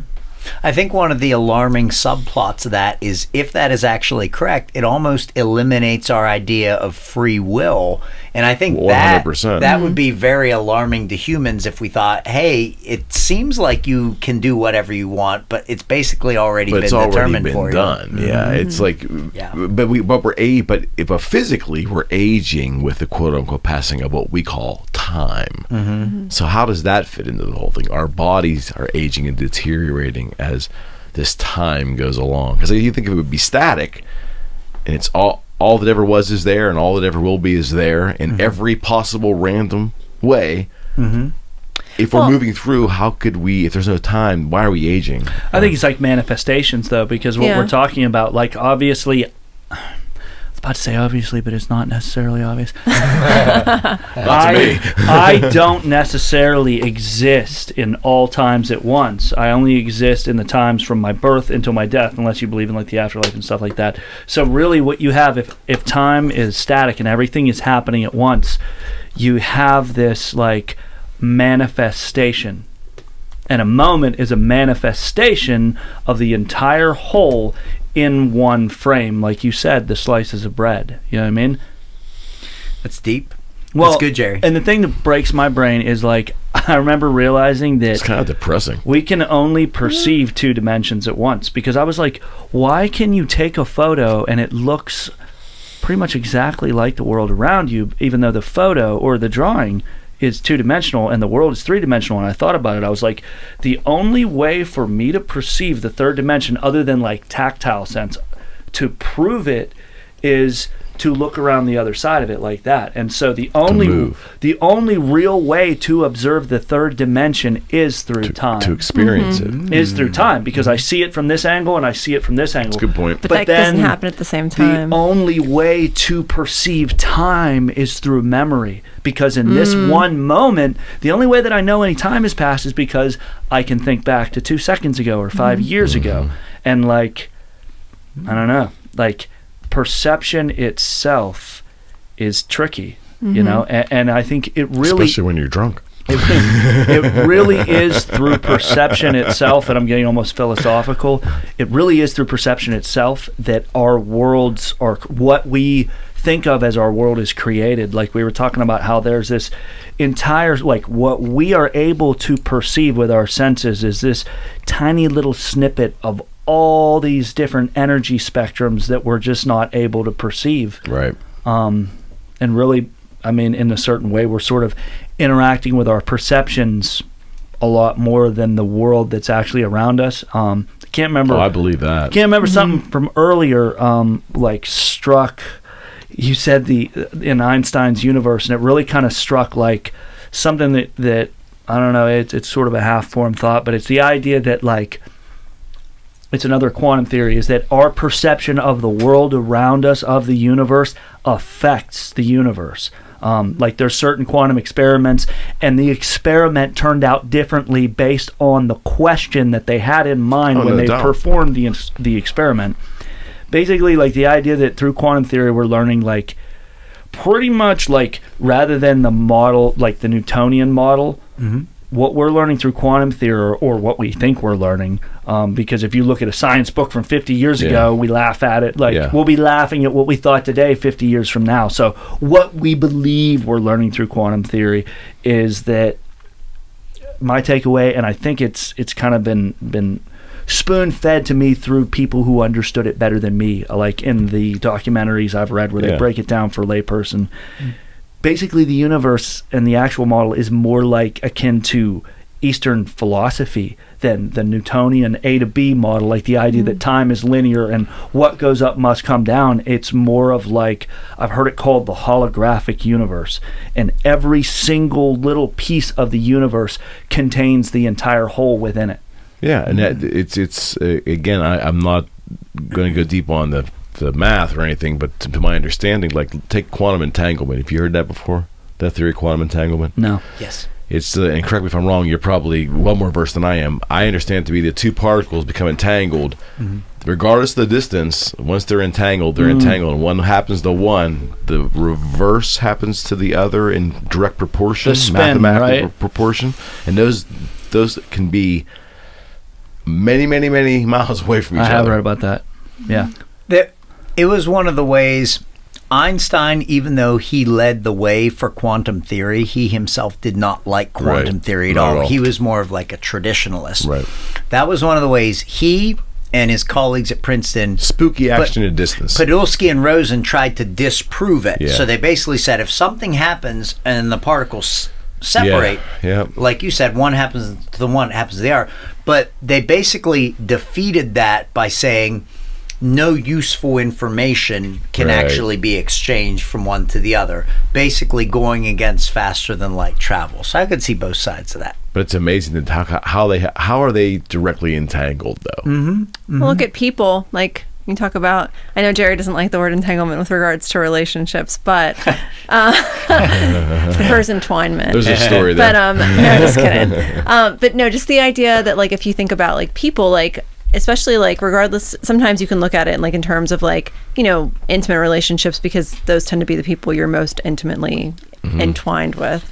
But it can also happen like with friendships too, where there's like, or like, you know, parents and children, that like something happens to one and the other is like acutely aware of it, and people like refer to as like psychic connection, or you know, however you want to look at it. But like if you want to just kind of like break it down like physically or metaphysically or whatever, or like quantum physically, there's potential, I think, for, you know, the possibility if a molecule can entwine with another molecule and be affected, one be affecting the other, and people are such complex molecular systems, how is it not possible that if two people are in some form of relationship, whether it's familial or intimacy or even just friendship, that there isn't some kind of, you know, impact from one to the other? And that's how, like, you know, you think about someone, they call you, you know what I mean? Things like that. Like, it's funny to me that people are so like skeptical, I guess, about like, you know, this idea of like a psychic connection, when meanwhile I think it's probably a lot more scientific than that it's potentially easy to just sort of like identify if you're really looking at things like on a quantum level. Well, and I think you kind of ventured towards stuff that's more metaphysical, but it kind of made me think of like dark matter, and I'd be interested to hear what you had to say, because like didn't they when they discovered dark matter and started really looking at it, be like, most of the universe is dark matter, like overwhelmingly, like what we perceive of the universe is like less than 1%, or I don't know how they would determine something like that. The official percentage is like 70% dark matter, 80% dark energy. Okay. Yeah. So that's, I mean, that's like, pretty what crazy. the hell is it? So, I mean, I think that's a definite possibility where we have multiple world lines pressing in. Like, officially, here's dark matter. When they looked at the rotations of galaxies were spinning way, way faster than conventional models say. Right. Based on how fast they're spinning, they should fling themselves apart, but they don't. They stay together. So physicists say there's a huge amount of hidden matter that's there keeping them together. They also look really deep into space, and they see that the fabric of space-time itself is kind of bent like a contact lens, like Einstein would say in general relativity. The problem is they can't see the mass that's actually doing it. So that's the other place where they have dark matter. I'm sort of on the fence with dark matter and dark energy. I feel like they sort of have shoehorned that as a possibility to try to explain what they can't currently explain, rather than just looking back at their current models and basically saying, like, are these complete? But that's where the idea comes from. They sort of work, you mentioned Eastern philosophy, like the yin and yang of the universe. Dark matter tries to keep the universe together. Dark energy comes about because when they did the first deep sky surveys, like really, really thorough, as far out as they could see, they thought the universe would either be maintaining the same rate of expansion or actually finally slowing down. Speeding up. But that's what they found, is for some reason it was speeding up, and the only way they can explain that is if there's way, way more energy in the universe that we can't account for. So like dark matter, they say, tries to keep stuff together. Dark energy tries to push it apart. So in theory, if the universe is roughly 13.8 billion years old, we theoretically could still be in the infant stage of our actual universe if it's expanding and it's increasing still. Because if it was slowing, or if it was, we're probably still in the growth phase of the universe. I think that's a good call. And then if you ascribe to like the Big Crunch theory, we couldn't even be sure we're in the original incarnation of the universe. It could be like a reincarnation of the universe. Yeah, absolutely. The just for anyone who has not watched it, in 2011 or 12, PBS, along with Brian Greene, had a 3 or 4 day series called The Fabric of the Cosmos. Familiar with this at all? I'm familiar with Brian Greene. I didn't hear that. Do you like Brian Greene? What's your thoughts on I'm it? on the fence on Brian Greene. He's kind of like, I don't know, he's pretty narrow-minded when it comes to different like moon type stuff, but I mean, he's one of those personalities that like he's there, they're going to pimp him out. So well, what I thought was great was he took like one of the episodes was space and it talked about, you know, what is space, and I was fascinated learning that there's all this stuff. You know, you take a vacuum and you suck all the air out, you suck everything out that we think, and then they look inside there and there's just all kinds of stuff going on. You know, nothing is really empty. What, like particles? And then there was one on quantum entanglement, that were the quantum period, the whole idea of quantum science. Then there was one on time. You know, what is time? And so over these 3 or 4 nights, they're 2 hours apiece. Very well done for the layman to try to understand this stuff. But what I came away with that, and again, it's 10 years now, so maybe there's been a lot of technology, and maybe this is old documentaries, but the last one was about quantum. What we see and think is logical and all that, we find out is not true. And he walks down into this subway, into this bar, and he orders a drink, and then there's 5 versions of him, and he goes and plays pool, and he hits the ball, and there's like all different directions. Yeah, that sounds familiar. And it's like, but it all kind of made sense to me. The frustrating part is I always believed that science, as a young kid learning science, there was a logic to it, you know? Like there was a lot to physics and even mathematics that I couldn't really understand. There had to be a logic to the numbers. I think it's built on logic, right?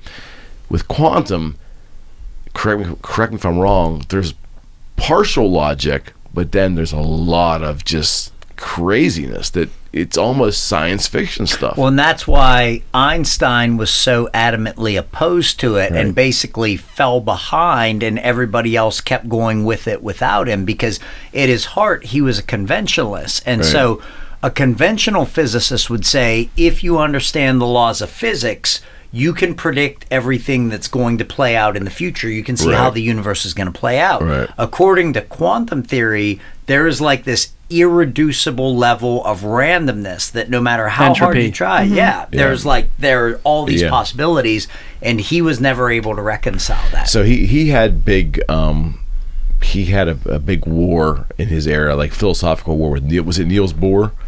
Niels Bohr, Werner Heisenberg, a lot of those guys, and that was the start of, I think, the quantum science, right? And then you move into like the why I know this is just fascinating to me. Like it kind of like touches base with like our universe. I mean, there was a scientist in '79 that came up with the theory of inflation. Young guy, glasses. His name will come to me in a second. But that inflation led to all these just other moments over the last 30 years in trying to explain our universe. And then Edwin, I can't remember his name. Hubble? Schrodinger? Schrodinger. No, in mid-'80s, the gentleman who basically pioneers string theory, Edward.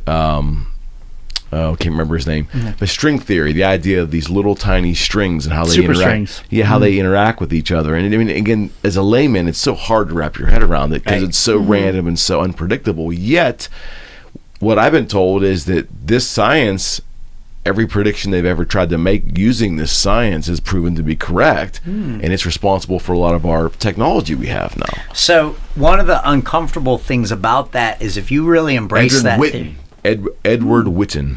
Super early string theory. 80s, yes, and he was something. So along with the strings, I mentioned earlier world lines. So don't think about us 3-dimensionally. Think about us 4-dimensionally, and like we're going through time. So like that's it. When you really get into this stuff, one of the possibilities is there's no such thing as physical. So like even though this table feels like it's here with us, it's only because it's traveling through us with this world line. So one of the interesting things, a couple years ago, a guy put this out, and what fascinated me was how fierce the backlash was. So what he did was anytime we think about our solar system, we think about a stationary sun, because we know now the sun is at the center, heliocentric universe. We think about the planets orbiting around it. This guy had a different take and was fascinating. He didn't picture the sun as stationary because the sun isn't stationary. It's basically traveling hundreds of thousands of miles per hour around the center of our Milky Way. So yeah, in one of the arms of the galaxy, yeah, right? exactly. Yeah. So he's got the sun moving fast instead of standing still. So then the planets, we think about them making circular orbits, but they're really not. Since the sun is moving this way, the planets are basically making spirals around the sun as they move. It's like an atom.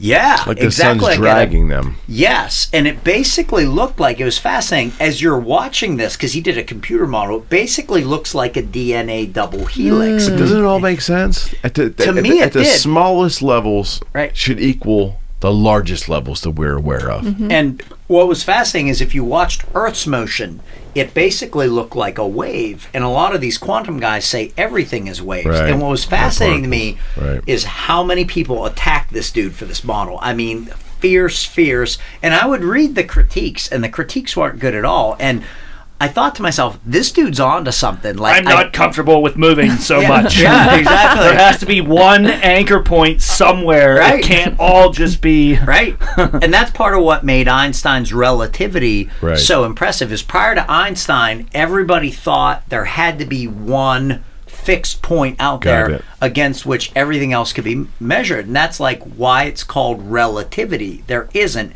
Everything is measured relative to each something other. else, because Yeah. everything's moving. So like Alan Guth, that's the name of the inflation. Oh, yeah, Guth. He's mentioned in that he book, had, yeah. Alex Vilenkin was the Russian who did it along with him. Yeah. Well, doesn't that kind of like theory play of into the inflation. whole like spiral staircase, and like how like that's sort of like, you know, like spiral thing. Well, the you know, Nautilus shell. The Yeah, Nautilus. It like it The golden- reappears. What is it, the golden ratio? Golden ratio Yeah. appears in throughout like, you know, nature and Fractals. and all that stuff. Like, doesn't that kind of play into that whole concept that it The wouldn't dimension it thing's wouldn't hard for me to reoccur wrap. from in Absolutely. you know so many times that wasn't such a, you know, prevalent The and pattern. important part. So of- many scale ancient- shouldn't matter. So Sure, many yeah. ancient cultures and their petroglyphs are carving the spiral. Right, And right. people aren't sure whether that was a depiction of time, like events that occurred in one loop would reoccur again, or some people, if you're into the ancient aliens things, think that other civilizations came here and basically showed our ancestors what the Milky Way looked like from the outside, a spiral galaxy, so they like carved that in rock. But long story short, the spiral shape is really big in rock art all over the world. The extra dimension thing is mind-numbing, and that plays into string theory, because I think their argument between Edward Witten and some of the other prominent scientists in that the string theory in the, I want to say the 80s, 90s, early 2000s, was that they were all arguing over how many dimensions. Yeah, and You the one know? thing I don't buy with that is, according to string theory, there's anywhere from like 13 up to 22 dimensions. Right, But the way they get around is they say, well, almost all of them are super small, like tinier than an atom. Now, the one thing I found interesting, and this is just like my own personal theory, not nearly as smart as these guys, they for many years were stuck on 11, like 11 dimensions. And what I found interesting is that's how many times you can fold a piece of paper. They used to think, this is kind of cool, they used to think that the max was like 7, but then I think it was like an elementary school girl, I forget what her name was, she got like this huge piece of paper made, like I think as big as like half a football field, and she would like meticulously fold it, and they were able to get up to 11. So like mentioning dark matter, sometimes I think, what if the universe is like folded over on itself? Because like Einstein basically proved the universe could be bent through general relativity. So if you can bend it, why not fold It's it? almost like an accordion. Yeah. I've heard that It's a whole before. theory for like a wormhole would Yeah. be able to take you to two distant points in Right. space because it's actually curved and those points. Yeah, but isn't what they're trying to do? They're trying to unify the standard model with Well, that's a whole quantum, right? That's a whole nother theory. But isn't that what they're? There's a whole nother theory called unified theory that I know nothing about. So that's my contribution. Well, they've been trying to. There's been many scientists have come around and tried to get acceptance with their papers that they have figured it out. Yeah, I think Rogan just had a guy on last year. One of his deep thinkers on there wrote a paper during COVID and uploaded it, and I think he got mocked. It was explained to me that unified theory. Weinstein, Ben. No. Brett Weinstein. He's very controversial for other reasons, but no, you're right. Yes, that's but he had a unified theory that he uploaded. He said it was going to solve everything. Explain to me that unified theory is the attempt to sort of unify the standard model of physics, the standard Newtonian model, and also quantum physics, quantum mechanics, that's it. Superstring theory, and there's probably other ones that it's going to somehow unify all the models. Because something you said, it should go all the way down. What applies here should at the smallest scales, but it doesn't though.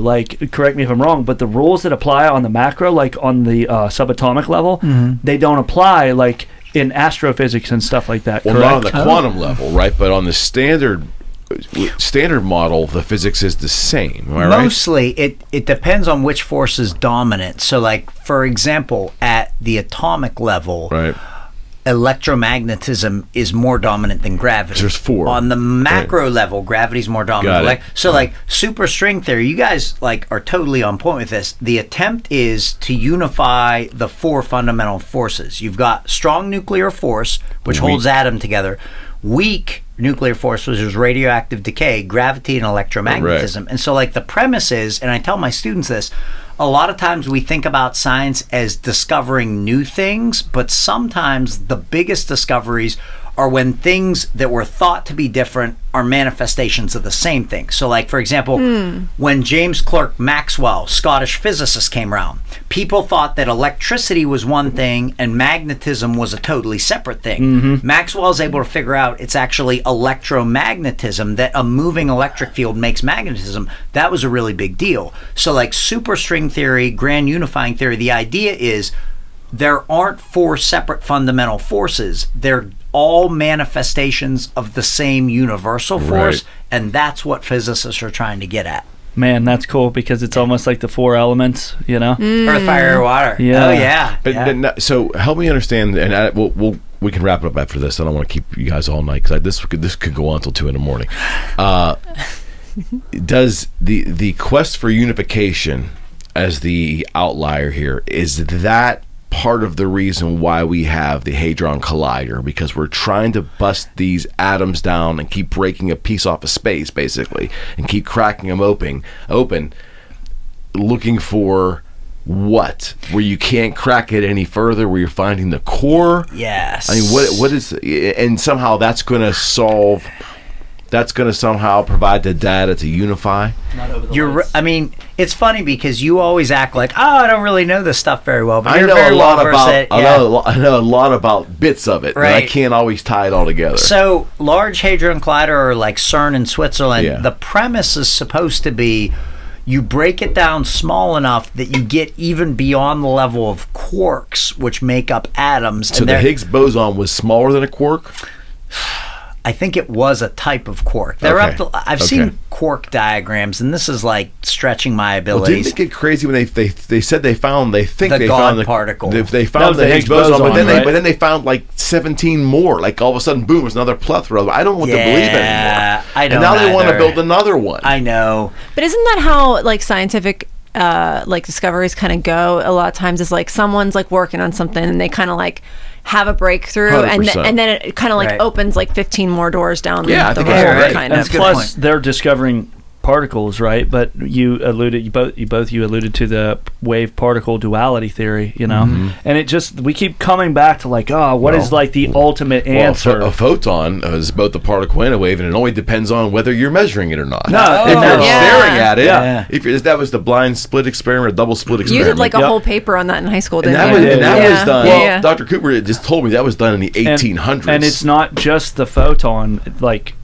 basically, from what I've read, quantum theory has opened the door to That's not just the photon, that's everything. Yeah, I believe it. Everything in existence that we know of is both a particle and a wave at the same time, and it depends on what experiment you're doing, like what the conditions are. It really, like, to me, it's like what end of the telescope am I looking through? And like it comes all the way back full circle to what you were talking about, like the yin and the yang, you know what I mean? And that's another thing. They're like, oh, well, you can know exactly where an electron is, or you can know exactly how fast it's going. But isn't that another premise in quantum theory? Yes, it is. You can know one, but you can never know both. And it's like trying to unify everything. Like, that's why for me, like, it leaves a lot of space for what most people would think of as either the supernatural or spirituality, simply because, like, you can be on one side of the telescope or you can be on the other, but you can never be both at once.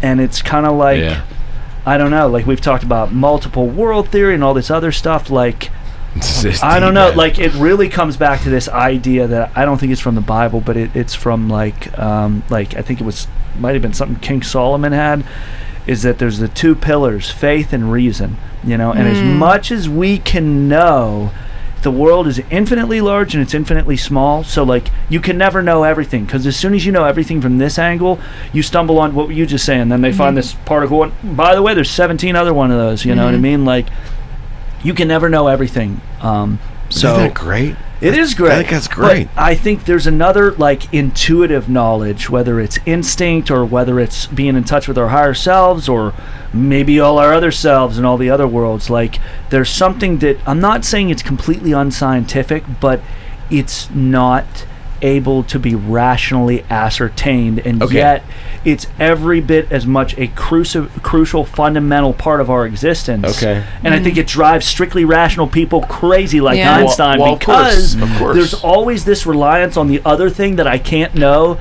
that is there, the other part of the paradox that I cannot see from this end of the telescope. That's a great point. So my point, to build on that, you have all these incredible minds for the last 70 years now talking about quantum mechanics, right? And the just the crazy, the literal craziness and unpredictability of it, right?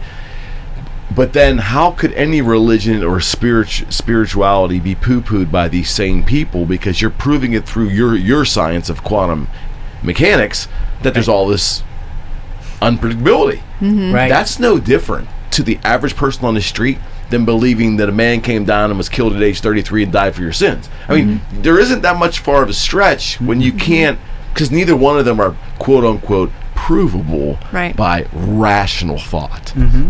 Right? I think what Jerry said earlier, I liked. It's almost like you would think once you start to learn more scientifically, you'd be like, okay, like, I know this much about the universe, there's a smaller amount I don't. It's almost the opposite. The more you get into it, the more you realize you don't know for sure. Like, there was this Greek scientist Democritus who was way ahead of his time, and like, he got in a bunch of trouble with his ideas, most of which ended up being right. But he actually had a quote that Carl Sagan relays. It's, I would rather understand one cause than be king of Persia. And I think about it, I was like, yeah, I get that, because like, the more you know, the more you're like, we don't really know what that means. We don't really know what that means. We don't know what that means. So it's kind of interesting, because like, your journey through science leads you like the opposite direction that you think it's going to. It's funny, that documentary where I learned a lot of this stuff that I know, not that I know, but that I've picked up about quantum theory, is called What the Bleep Do We Know? That's what I kept thinking of when you were talking about this. Because I don't know who it was. It was either a mathematician or a quantum physicist. Somebody said, if quantum theory hasn't, and I'm paraphrasing, hasn't completely changed the way you look at the world or the universe or whatever, then you haven't properly understood it yet.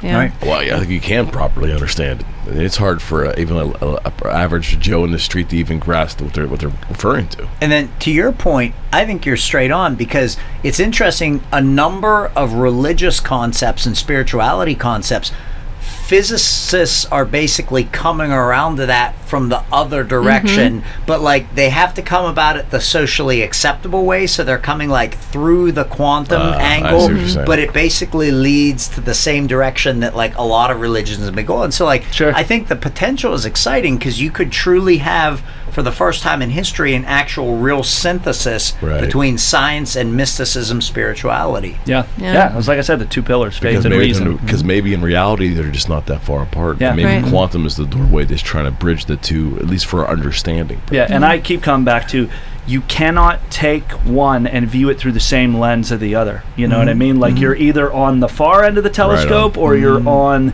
the near end of the telescope, and it's paradoxical. It's just like what we were saying about the electron. Like, you can know how fast it's going, you cannot know exactly where it is, and it's like That's a good point. It's kind of like the yin and the yang, and this like this motor that generates whatever all of this is, like the motion that creates the energy of the universe, constantly repelling itself, but also being well, it's like you're like that, like, and it's funny because that, like, that phrase was like a visual representation of like what you were talking about earlier with like all the time stuff with like static, you know what I mean? It's like, but I look at it more like when you were saying that, like the thought that kind of came into my mind was like, it's like the cosmic dance, you know what I mean? The thing they always talk about is just this, like, you know, these, like, all these energies coalescing, and all, we're just trying to describe them, you know what I mean? But like they already exist without our description. That really harks back to, I can't remember who it was, but it was talking about like the aliens do not want to reveal all this to us until we start to get an idea of what space really is. Because you know, you ask a question like, well, what would our motive be to go to other worlds? Would it be money? Would it be private pursuit? And I'm thinking, the thing that occurred to me was, why would we even be in charge of that? Because the Galactic Federation, we're the new kid on the block. Like, we're being indoctrinated, not indoctrinated, but we're being initiated. That's what I meant to say. We're being initiated, and like the idea that we're in control of what we're doing out there, I don't really think that we would be, because we are just being let in on this secret, or this greater understanding, this greater connection to the universe, if it's really happening. James, can't thank you enough, man. This was great. Yeah, it's a lot of fun. Good times. You did a hell of a job over there. This was fun. Back Thank you. Fred was good. Solid. Fake Fred was really good. If I ever get back on the show, I'll bring the wig next time. Yeah, I'm like, this whole last part of our discussion has opened up a whole new other idea about shows for me, which I will talk to all of you off camera. But I want to thank you all. This was really good, and you did Fred proud, by the way. Yeah, him and Fred are buds. You're the man, Fred. James, seriously, this would not happen without you, buddy. So we really appreciate it, man. Yeah, Thank good you. time. All right, we out. We're out. All right, friends. Peace. Good stuff. Good show. Woo! Good show. Great show. So while he's in Palm Springs, FDR totally goes AWOL for like 2 days straight. Like, nobody knows where the president of the United States is. So then when like they finally find him, they're Eisenhower like, or FDR? What's that? It was Eisenhower. I just got the name wrong. Oh shit, I said FDR. No, it's my fault. No, I did that first. Oh, did you do it? Yeah, okay, yeah. I put So it on Eisenhower. Yeah, good question. Just making sure. And so then like This they're like, ruined my opinion of Eisenhower. He's my favorite president. I He know, told me son of this a shit. bitch. So then, like, they trot out this dentist. They're like, oh, like, sorry, like, I had emergency dental work.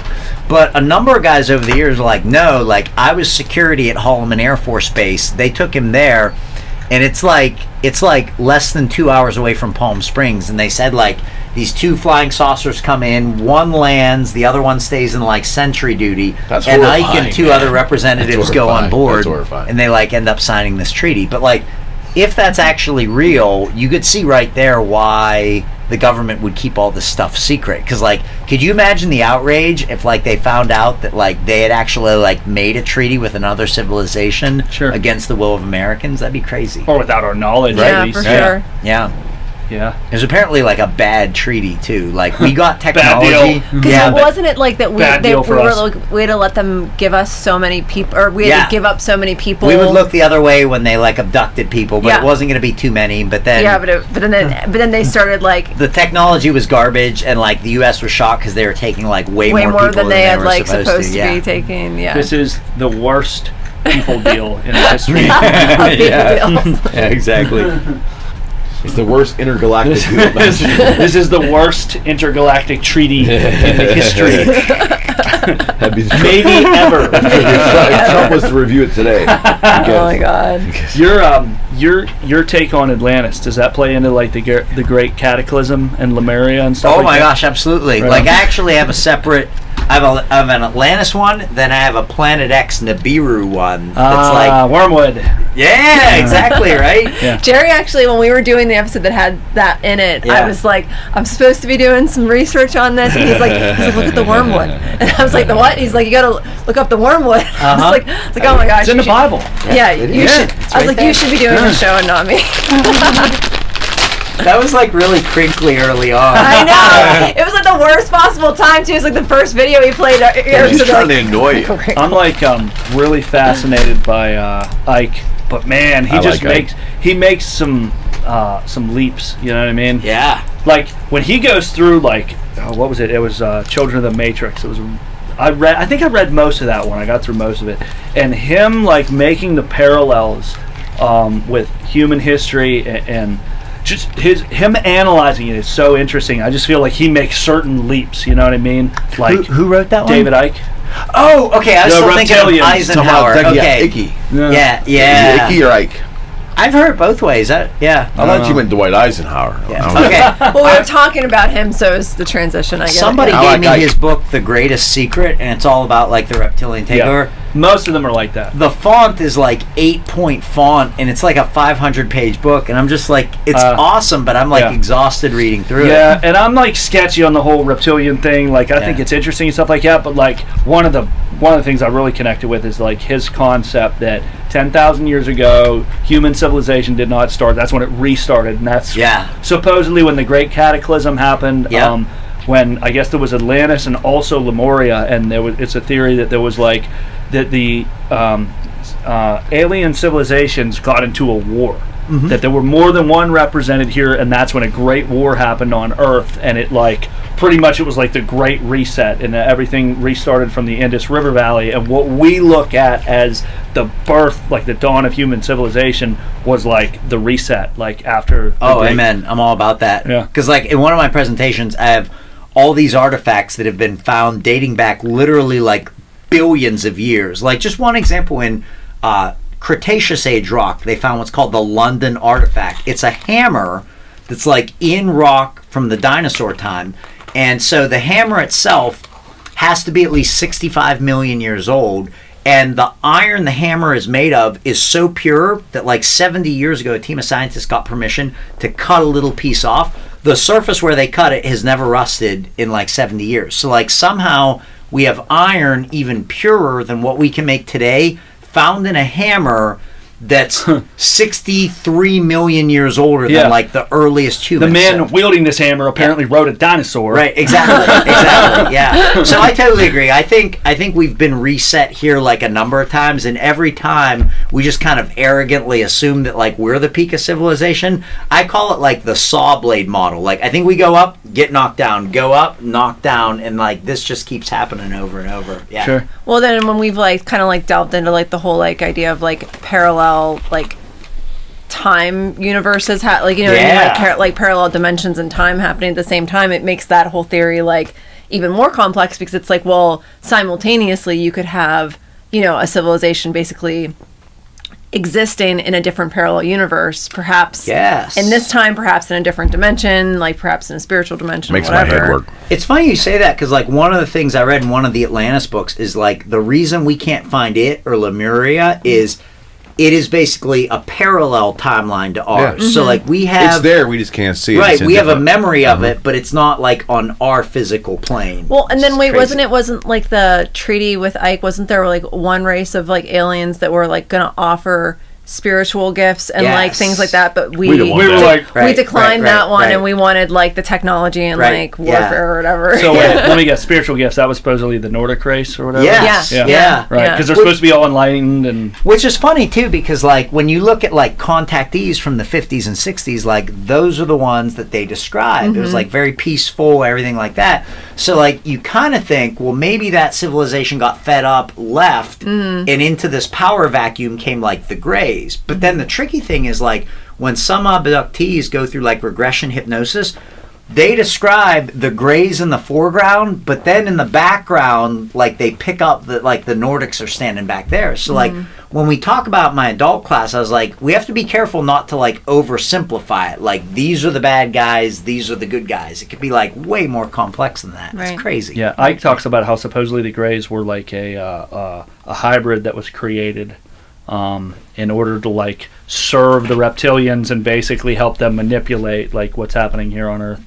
I could believe that. Like, I actually got to see why I had that Corso connection. They actually showed me notes from one of his books that was never published. It was called like Dawn of a New Era, and he got to see some of the cadavers, and it was neat. He had like a 3-column page of like human body, gray body, and I forget what the third column was, but like after analyzing it, he basically concluded that like that race was essentially like built for space travel. Like we have androids today, like they could think of that as like a biological type android that's just made for that. So like there might not necessarily be like a gray planet. Like somebody made them, but it doesn't mean there's a whole planet filled with those guys. Sure. So, yeah, and Ike says that basically they were created by the reptilians to kind of serve their purposes here.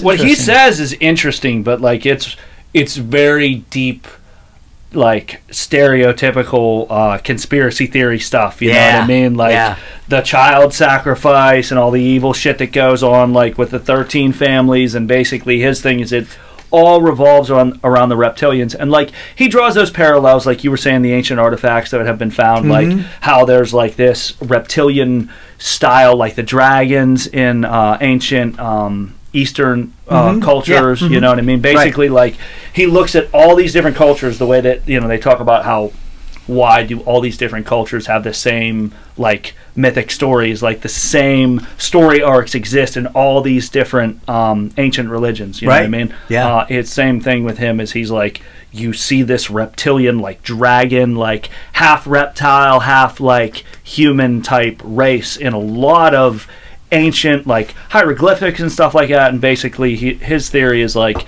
they came down and seeded us, and I think what he says is like we were actually a hybrid between the Nordic race and with some reptilian DNA in us.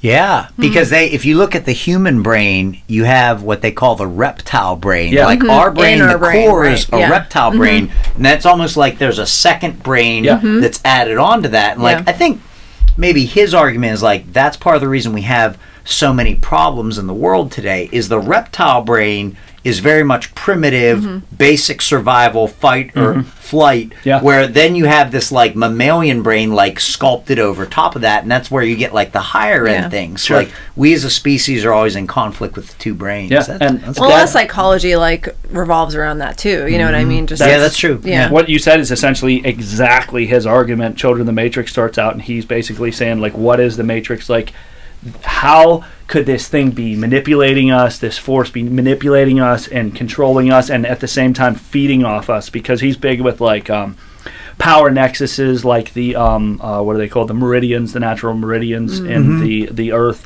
And he's like, well, if you look at where they intersect, there's almost always like a pyramid or like a castle or like something like that. Yeah, you know we what I touched mean? on that. The ley lines. And basically that these 13 families have been intentionally like setting themselves up so that they are in control of like these nexus points, and so that like, because his big theory that I always really connected with, being an Aquarius, like, is that the human being is supposedly like, if you subscribe to the theory that there's like all kind of different like alien races and they're all talking to each other, and we're like the kid that's like in quarantine because they're like you're fucking dangerous. His thing is like human beings, and like once our full power of our minds and everything is unlocked, we are like the most powerful being like in the fucking known universe. And that's why we are being controlled carefully, and why all these different artificial, or not artificial, but alien races want to manipulate and control us. Because he's like, especially the Earth he describes as like almost like this huge library where all this information from the entire known universe is like stored here somehow. And he's basically like, if all these ley lines and our natural like energies were aligned, like we would be, even without our technology, we would be, he's real into the psycho-spiritual element of the whole thing. We would be dangerous to the universe just being who we are. Right. That's awesome. Yeah, he's like a common theme is it's like the creativity of human beings is like completely unmatched by any other civilization. So that's awesome. Hello, you're listening to the Eric McKenna Project.